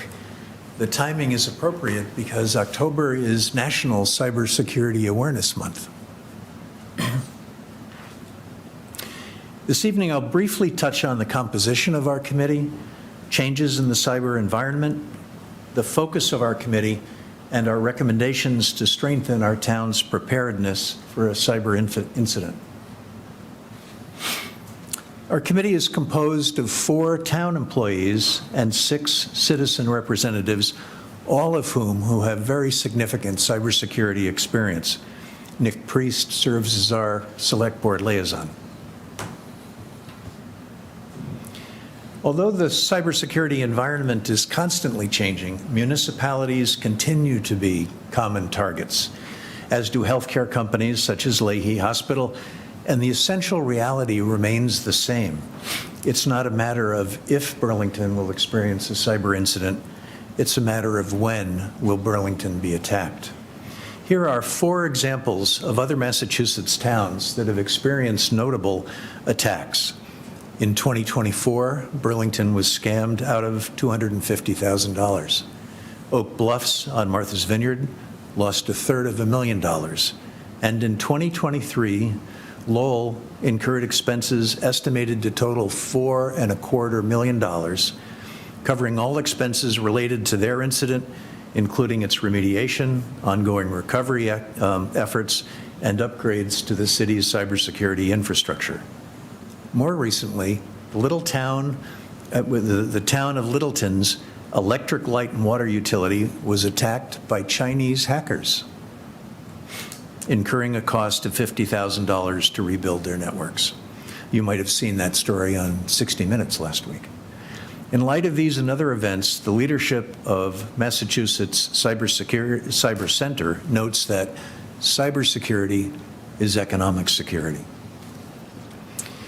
Important themes in the current environment include the increased activity of foreign governments and their minions, known as state actors, who tend to target critical infrastructure, such as the case in Littleton, in order to secretly maintain the capability to sow civic chaos during a crisis. Although ransomware has subsided slightly for state and local governments, payment scams are rampant. These scams involve mistaken payments to fraudulent parties, as in the cases for Arlington and Oak Bluffs. The most important point is that 2/3 of all breaches are linked to people. While there is often a tendency to focus on technical risk, such as the vulnerabilities inherent in imperfect technology, the reality is that the far greater risk involves human mistake, underscoring the importance of what's referred to as human risk management.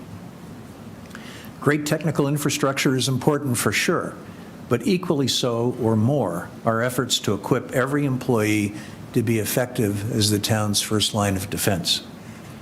One common point of view is that there isn't much that municipalities can do to protect themselves because they don't have the financial and human resources that big companies have. And yet even big companies with seemingly limitless resources are still hacked. Sorry. The answer isn't to throw up our hands. It's to note the advice of a former Microsoft Chief Information Security Officer who opined that you solve the problem with culture. There's no reason that Burlington can't be as good at that, can't be as good as creating a cyber-aware culture, if not an even better one than large companies. But it takes sustained leadership, focus, and commitment. Shifting now to the advisory role of our committee, we have focused on a range of matters, including human risk management, that contribute to Burlington's preparedness to avoid and weather a cyber incident or attack. We've recently expanded the committee with new energy and deep skills. We've worked on important policies and have proposed a new, more thorough cybersecurity policy, along with a pamphlet and one-page poster for use in informing employees of online best practices, and also emphasizing the town's expectations for adherence there too. We hope that our early work on a social media policy will now move forward with the hiring of the town's communications specialist. We're also well along in the process of drafting a new network and electronic resources usage policy, known as an acceptable use policy, which was last updated in 2003. We've proposed measures to stress the importance of cybersecurity awareness for every employee. Among other measures, our original culture proposal resulted in the installation of the cybersecurity posters that you've probably seen around Town Hall and the Annex.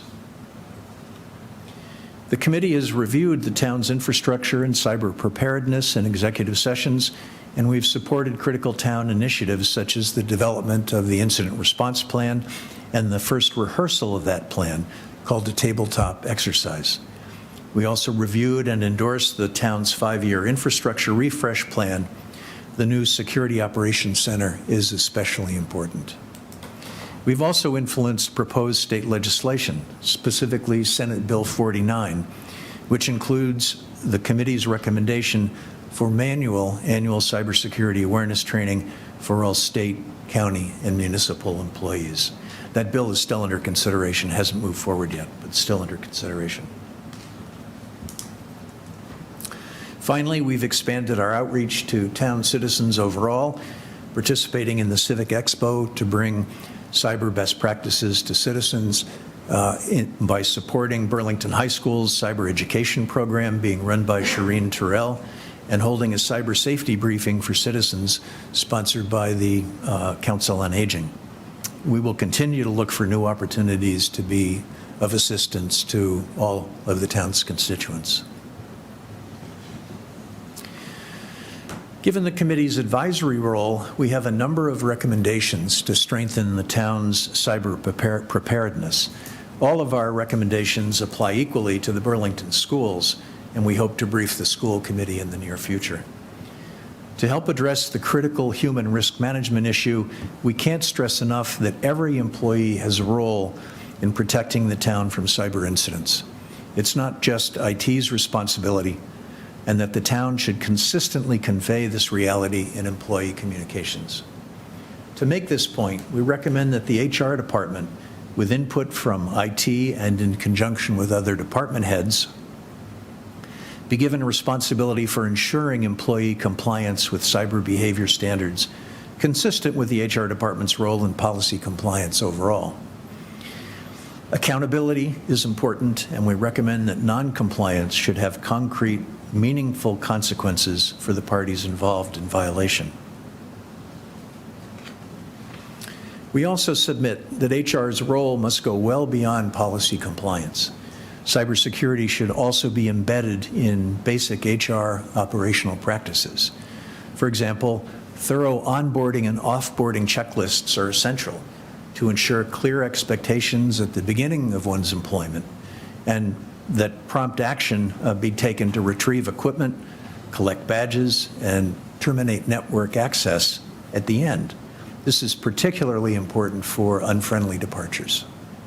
Going further, cyber-aware behavior expectations should be included in job descriptions during the hiring process and in labor contract negotiations, and ultimately as a category in performance reviews.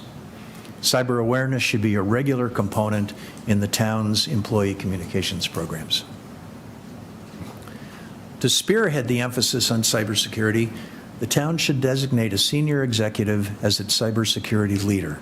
Similarly, each department should appoint a cybersecurity champion to take the lead in each department's cyber readiness.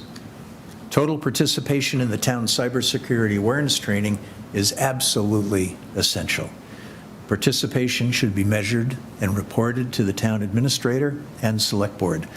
Those who haven't participated have not taken the first step to protect the town's information systems, and therefore should not have access to them.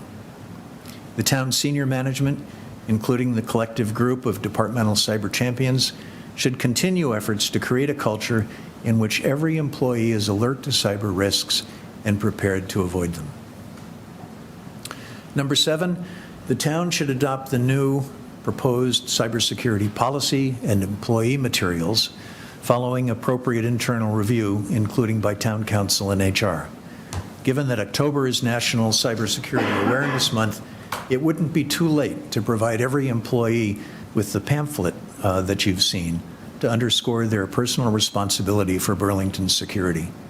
Before year end, we hope to submit a new technology acceptable use policy for your consideration. A risk register is something that sounds technical, but it is simply an evolving written record of the most significant risks facing the town. And its purpose is to keep sustained focus on the top vulnerabilities. For example, in the core processes of paying employees and contractor invoices and in other financial transactions. Progress in addressing these risks should be reviewed regularly and updated as appropriate.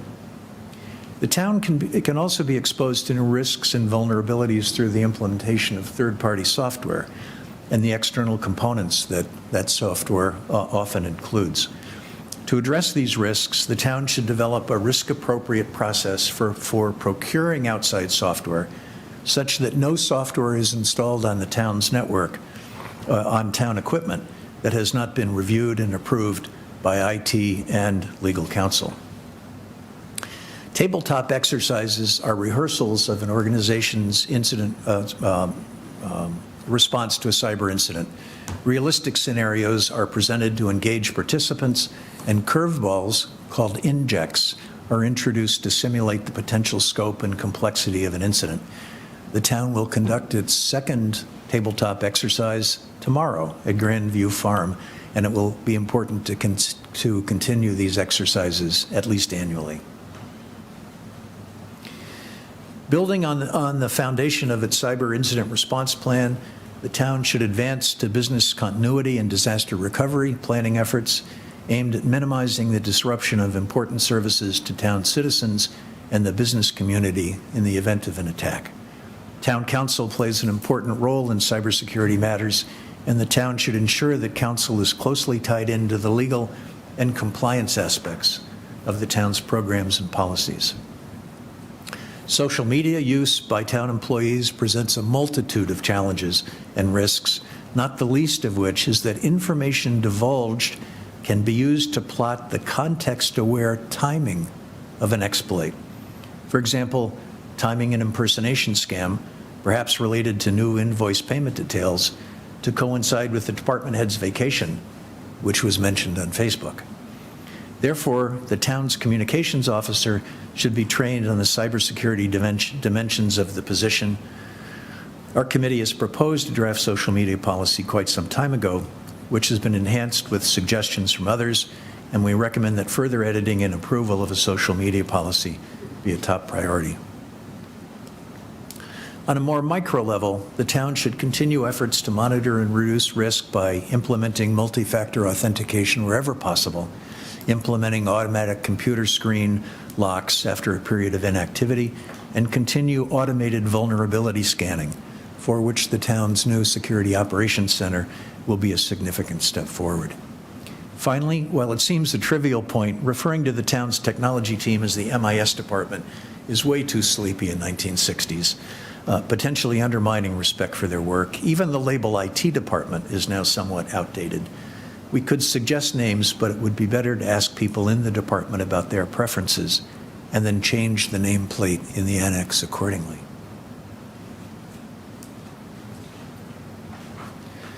I know that this has been a lot of information, and the committee certainly doesn't expect responses to any of these recommendations tonight, although we certainly welcome any comments and questions.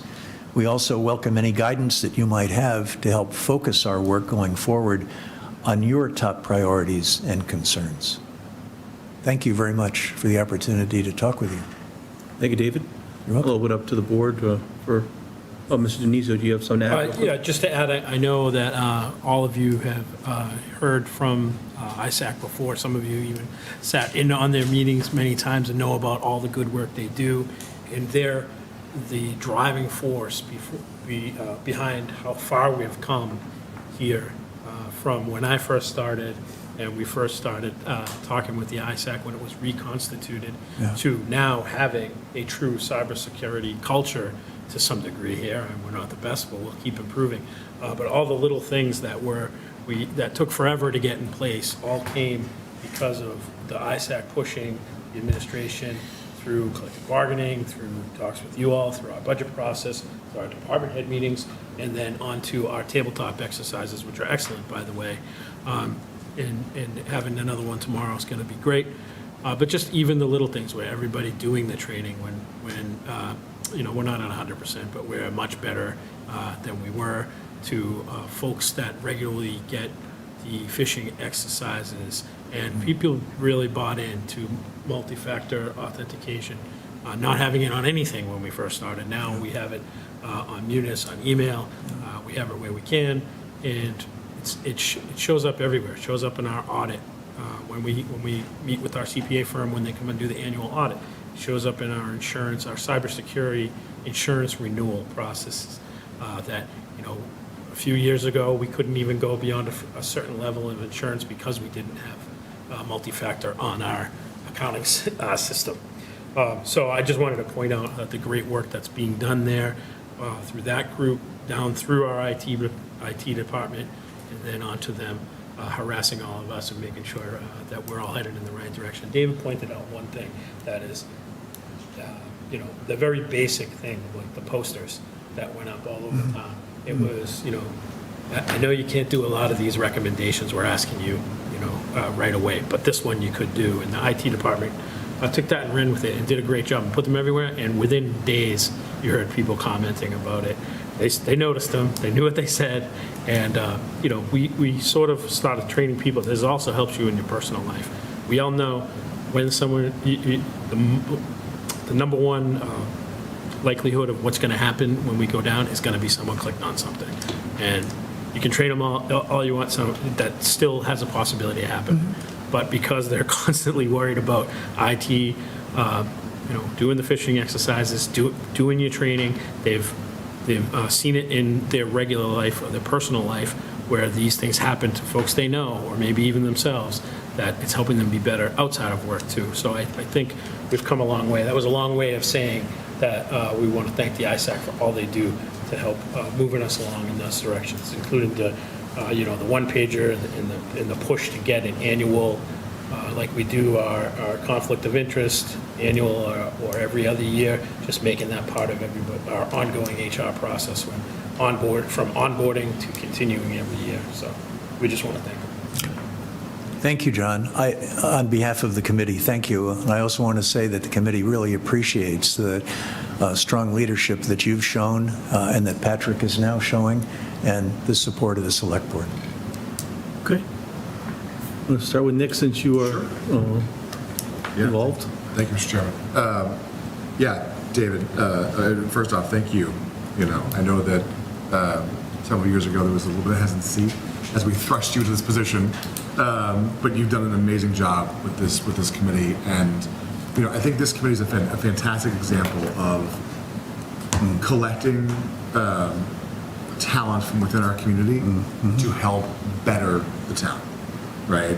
I would go so far as to say perhaps that no one on that committee has less than 15 years of individual experience, up to 30 years of experience, and there are at least 10 people on that committee, right? So we're talking about, 100 to 200 years of combined, IT infrastructure, technology-based and cybersecurity experience from residents that they're able to take this time and give back in this focused way, and it's showing. And I think that what you said at the beginning of your presentation around, it has to be, about, solving the problem with culture, you're spot on, right? Like we can joke about it, right? And we can be like, two-factor authentication, what a pain in my, like I tell you, the amount of times I have to two-factor authenticate for work during a given day, right, to get into various programs, and that, like, it can be a drag, right? But at the end of the day, I know that I'm doing it for a good reason, right? Just like I get my flu shot, and I wear my seatbelt when I drive, and I tell my kids to take their shoes off before they come in the house, right? Like, there's reasons why we do these things, and when they become a part of our regular day-to-day, then we just better everyone for it, right? It's part of that social contract. So, so thank you. It's funny, because as you were going through the examples, I was writing down Littleton because I wanted to bring it up because I had seen the 60 Minutes story about it. And, you know, it's another great case in point of a community not far from us being attacked. Not really sure why, right? But we do know is that it costs them a ton of money to fix on the back end. I love how you guys are tackling things from both from like a 1 inch deep, mile wide and mile deep, 1 inch wide perspective. You guys are finding the areas to focus deep on while also covering a wide spectrum of things for us to consider. And that is incredibly valuable. I think there are a lot of recommendations that you put up here tonight that are, I won't say easy to implement, but absolutely worthwhile pursuing moving forward, right? That we should absolutely be doing, that are no-brainers, right? That reinforce that culture, that, you know, reinforce the strength of what we're trying to do from a cybersecurity perspective. You know, this town is lucky to have this committee. Thank you. You know, we talk about the problem of volunteering, right? Like, this is not one of those areas, you know? So thank you. You know, I look forward to continuing to work with you in the committee, you know, especially on things like the social media policy, you know, updating the uses policy, I think is great. You know, if there's anything that we can do as a board around Bill 49, you know, maybe doing like letter writing, you know, to the State House to say, hey, you know, we'd like to see this move forward. We know that, you know, our committee's been involved in this regard and we think it's important. Maybe it's something we can do. But yeah, thank you. Mr. Chairman, that's all I have. Thank you. Thank you, Mr. Chairman. David, thank you. This is a lot of good stuff. I can't believe we haven't updated us acceptable use policy in 22 years. Not correct, but if I'm correct. But I think it's great that we're educating and training and following up with our employees. But what I'm thinking about, what came to my mind was, we have numerous public Wi-Fis as well. Particularly, what comes to my mind is Grandview, that we have an unknown number of people who go there for various reasons, events, meetings. How can we educate them on what? First of all, how impactful is a public Wi-Fi on our IT infrastructure? There are protections that have been taken to segregate that network and keep it separate from the town's production systems. Okay, just a quick follow-up to that is, can we also make, I don't want to say make those posters, but also make this aware to visitors, to non-employees, like in our public Wi-Fis. So just bring it to the next, I don't want to say next level, but make sure we're covering all the bases. That's all. It's a good idea. Thank you, Jim. Joe? This is way above my pay grade. This is great stuff, but I'm just so old school, I'm like, you know how to use this. Just being honest. But I mean, I didn't know half this stuff could exist. It's all good. Sarah? Thank you, Mr. Chair, and thank you, David, for coming in. That was a really informative presentation. Thank you. This, you know, best practices handbook booklet looks great. You know, I became a town employee in the accounting department 3 years ago, and in just that short time, I have seen a lot of steps being made to, you know, and improvements to how we handle cybersecurity for our employees, and the efforts that are being made there. And there is, I can speak from, I guess, myself and my department, there is just an awareness nowadays on the daily. Every day we think about this stuff. It's in the back of our mind about the emails that we're receiving, whether they're, you know, valid or so. And it's due to the, you know, the training that we take every year and the information that our IT department and this committee has provided to us. So I am seeing that, and I'm grateful for it. I think their efforts, great efforts have been made there. I did have one question as I was reading through this, and you did talk about it a little bit in the presentation, but regarding the social media policy. So it sounds like there's a draft in place, but it hasn't been implemented yet. Is there any more information on that? There is a draft policy. I think years ago it started, maybe something came out of the legal department, that the committee took a crack at and expanded quite a bit. Further comments have been made to that by Nick and Jess Sutherland. Yeah, And our feeling has been that further work on that policy should await the town's communications specialist, that person would want to take a close look at it as well. But I think there's a strong foundation for that. Yeah, Okay. so, Mr. Yeah. Chairman, if I... Sure. Sarah, so I think 4 years ago, I want to say it was, I had brought this up at a board meeting, saying that we should consider implementing a social media policy just to make sure our bases are covered, town side. I had talked to legal about it. They had initially drafted something very boilerplate. I mean, it didn't have a whole lot of folks to turn to.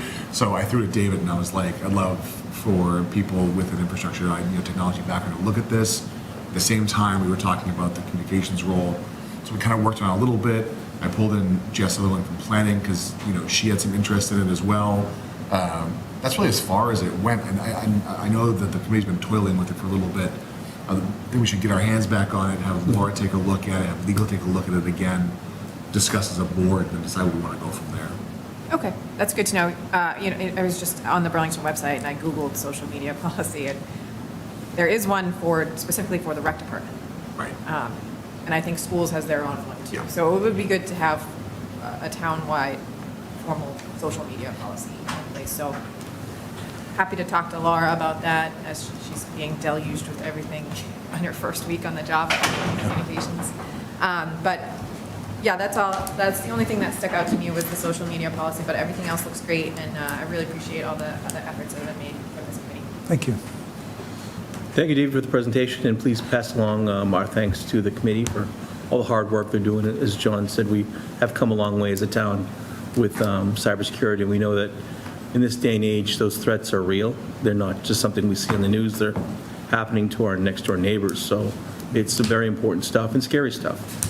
My question was, has there been, you mentioned Leahy, has there been any collaboration with their team as far as maybe working together or just even a meeting to get together and talk about, to bounce ideas off each other, or what do you guys do in this sense, or even maybe a roundtable with businesses from the chamber might be a good idea for maybe a quarterly meeting of the Burlington Cybersecurity Group or whatever business group, and if all of you put your heads together, you can exchange ideas, and might be a good way to network and find even better ways to do things. I don't know. Right. More heads might be an idea. Just a thought.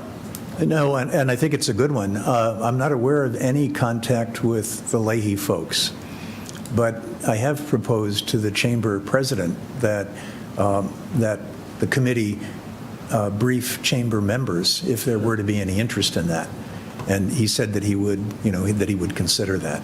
Yeah, I mean, we have big companies here, and I'm sure they have, cybersecurity departments and teams, and Yep. it might not be a bad idea for Burlington Cybersecurity, powwow quarterly or something to get everyone in the room and just, introductions and maybe just some, just exchange ideas and what are you guys seeing and what do you do, and you never know.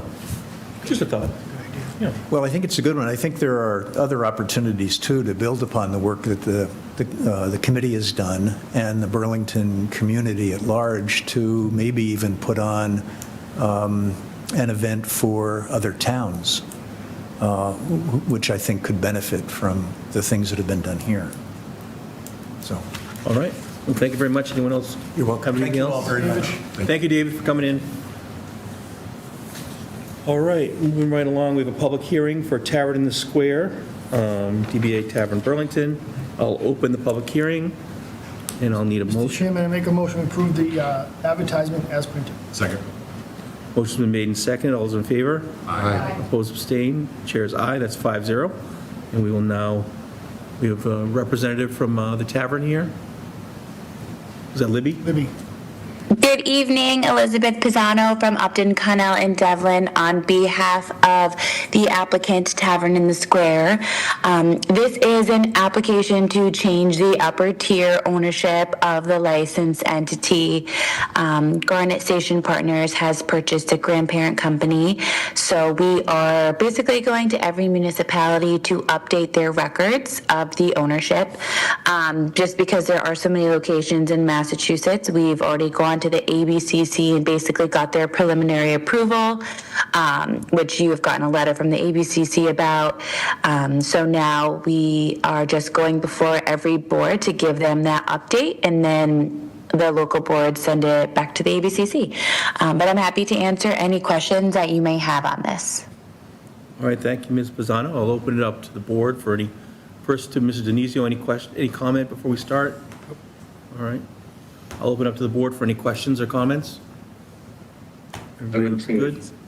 This is a public hearing, so I'll open it up to anyone in the room or anyone online if they have any questions about what's going on at the tavern.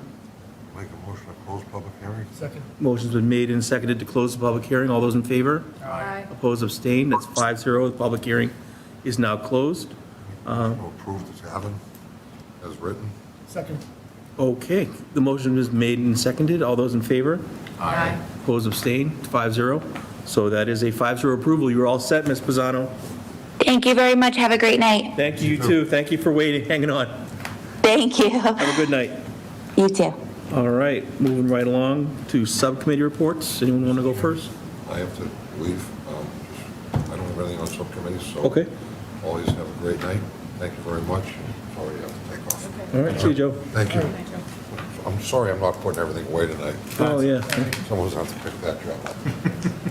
Mr. Chairman, the only thing I really have is, last Thursday was the police fire softball game, and it was very cold, extremely cold. And yes, based on I did leave early because it was cold, and I asked the police and fire out in the lobby tonight what was the result, and according to them, police won. But both teams got hit with water balloons on that cold Well, night. I thought it was only the loser. Yeah, it started out that way, but from what I hear, again, I didn't see it, but they told me is both teams ended up getting a little bit wet that night, that cold, windy night. But it was a great event, it really was. It's just nice to see everybody there, and hopefully it becomes an annual thing. It's a fundraiser for the scholarship committee. They had lots of prizes and 50-50. Hopefully it'll be better weather. I know it got rain delayed, it was supposed to be last month, but it's a good take. That's all I have. Sounds like a cool event. Yeah. Sarah? Just a couple of things really quick. Council on Aging is having a craft fair this Wednesday, October 22nd from 2 p.m. to 6 p.m. So anyone can attend. There will be over 20 vendors there selling handcrafted and unique items. And then the next thing, I said this the last meeting, and I'll say it every meeting up until the election. There's a special election on November 15th. You might have seen, well, there are the yes signs and the no signs, but there are also the sort of neutral signs that just say special election November 15th. So thank you to our town clerk for getting those out there and getting the word out any way that we can.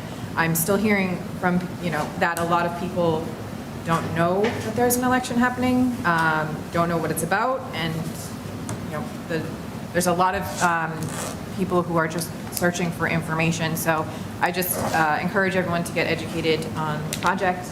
And early voting is happening November 6th through the 13th, and at Town Hall during their business hours. And then, again, like I said, Saturday, November 15th from, I believe it's 8 a.m. to 8 p.m., that's what it usually is the special election that will basically on the funding mechanism for a possible new Arlington High School. That's all for me. Thanks. Mr. Priest? Thank you, Mr. Chairman. Yeah, I was also going to mention the special election, and if you don't know what's going on, please ask someone who does. It's only a few weeks away. To add on what Sarah was saying, specifically around early voting, it will not be on Veterans Day the 11th, which happens to fall right in that bucket. But every other day that town hall is open, you can go for early voting. The one thing I want to talk about tonight briefly is double polls. Obviously, this is something that keeps coming up, and we keep having conversations about. I gave the board a quick brief last week. There's some things that I want to withhold from public discussion for the sake of, I think, further decision. But some things that we're doing, right? We are, contacting our neighbor communities and saying, hey, what problems are you having? And can we be working together? We are diving deep into the tomes of legal, to try and find some paths forward for us. We are calling Verizon with the hopes that they'll pick up the phone and actually have a conversation with us. We're going to start knocking on the State House's door and saying, hey, you put legislation into act with no enforcement at the local level. So all things that we're really trying to do to resolve this infrastructure issue. Some things I just want to call out: with school back in session, all the schools are having their fall fests or something of that nature. A lot of fun craziness going on. The rec department did the candy drop this past weekend, which I understood was very well attended. And we are right around the corner from Halloween, right? A week and change, 2 weeks away. Not this Friday, but next Friday. A week from Friday, thank you. I say it every year, and I'll say it twice because I think we'll have the opportunity to. Watch out. Kids are in costumes running around, either hopping on sugar or just the excitement of the night. We want, safety at an all-time high on Halloween. It's a Friday this year, which is great for me because I have to wake my kids up at 6 a.m. to get to school the next day. But it means that, there's a likelihood of people, in cars, kids on the street. So please just be careful. Have your kids exercise extreme caution. If you're driving, please exercise extreme caution. The last couple of years, I will note, Burlington PD always out in full force, driving around, making sure people are safe, which I greatly appreciate. But that's all I have tonight, Mr. Chairman. Thank you. Thank you, Nick. And you guys stole my thunder on the election. One thing I did want to say publicly is that it's a tough subject and call, and I've seen a lot of spirited talk online, and just want to remind people that there is no right answer here, that everyone's circumstance and situation is different, and that we should be respectful, because in the end we all are neighbors and we all want the best for our town, but what some people may want might be different from what you want. So if we can kind of keep things civil, I think the only right answer is that you do make a plan to vote early or on November 15th. It's a big decision. It'll be the biggest expenditure our town has ever had. So hopefully everyone does get their voice heard. I also wanted to publicly thank all the people who stepped up to volunteer. I made a social media post looking for volunteers for the scholarship committee, and we've got 20 names and email addresses that we sent to Kendra and Lynn. Now we're talking. So it was really cool to see people step up. So hopefully we can work with Laura and find other ways to get more people involved with and fill all of our committees. But that was really nice to see, and people were very enthusiastic about keeping that going. The scholarships for the kids are very helpful. It was nice to see people want to give back. We had both parents of current students and parents of students and residents who had students go through the system and said, my kid benefited from one of those scholarships. I want to make sure and give back. So that was very nice to see, and hopefully we can keep that up, Burlington. And that's about it. You took my spiel about Halloween. So, Mr. Denizio? Yep, just an update on the police station. The police department will be moving beginning next Wednesday. So expect a reverse 911 call, giving everybody the new address, which is 171 Middlesex Turnpike. It's the old treatment plant, for anybody that hasn't heard that yet. So fingers crossed for a smooth move over there. And we've also will be sending out a notice of award. We got the bids back last Friday, two Fridays ago. Anyway, we got the bids back, very favorable. It's going to be significant savings I don't want to put a number on it yet because we haven't finalized the contract, but it was a great time to bid. So I'll have an update at the next meeting when we have the contractor on board and we have a kickoff meeting scheduled. John, will there be a sign at the temporary police station? There is, There is one, yeah. there is one that's got to cover, right? Yeah, right now it's covered with plywood and just says 171. Yep, they're working on one. Yeah, I dropped. Will there also be a sign at the current site that says where the new site is? Yeah, they're talking about exactly how they're going to do that. So they have to notify all of the, Waze, Google Maps, all those places. That takes a little while, that it's moved, so when someone says, bring me to the police station. But also, they're talking about how they're going to do it physical. It's going to be easy when the fence is up. 'Cause, Right. You'll know it's not it's a construction site. But until then, they haven't finalized how they're going to do that. Okay. And just a reminder to folks, all the phone numbers will stay the same. It'll be seamless. Again, 911 for emergency, and the 781-272-1212 number will remain the same for non-emergency lines. So nothing will change as far as the phone goes. And yeah, I'm sure it'll be a smooth transition. All right, anyone else have anything to add, Patrick or Lynn? No? Motion adjourned. Second. Motion made in second. All those in favor? Aye. Opposed, abstained, 4-0, we are adjourned.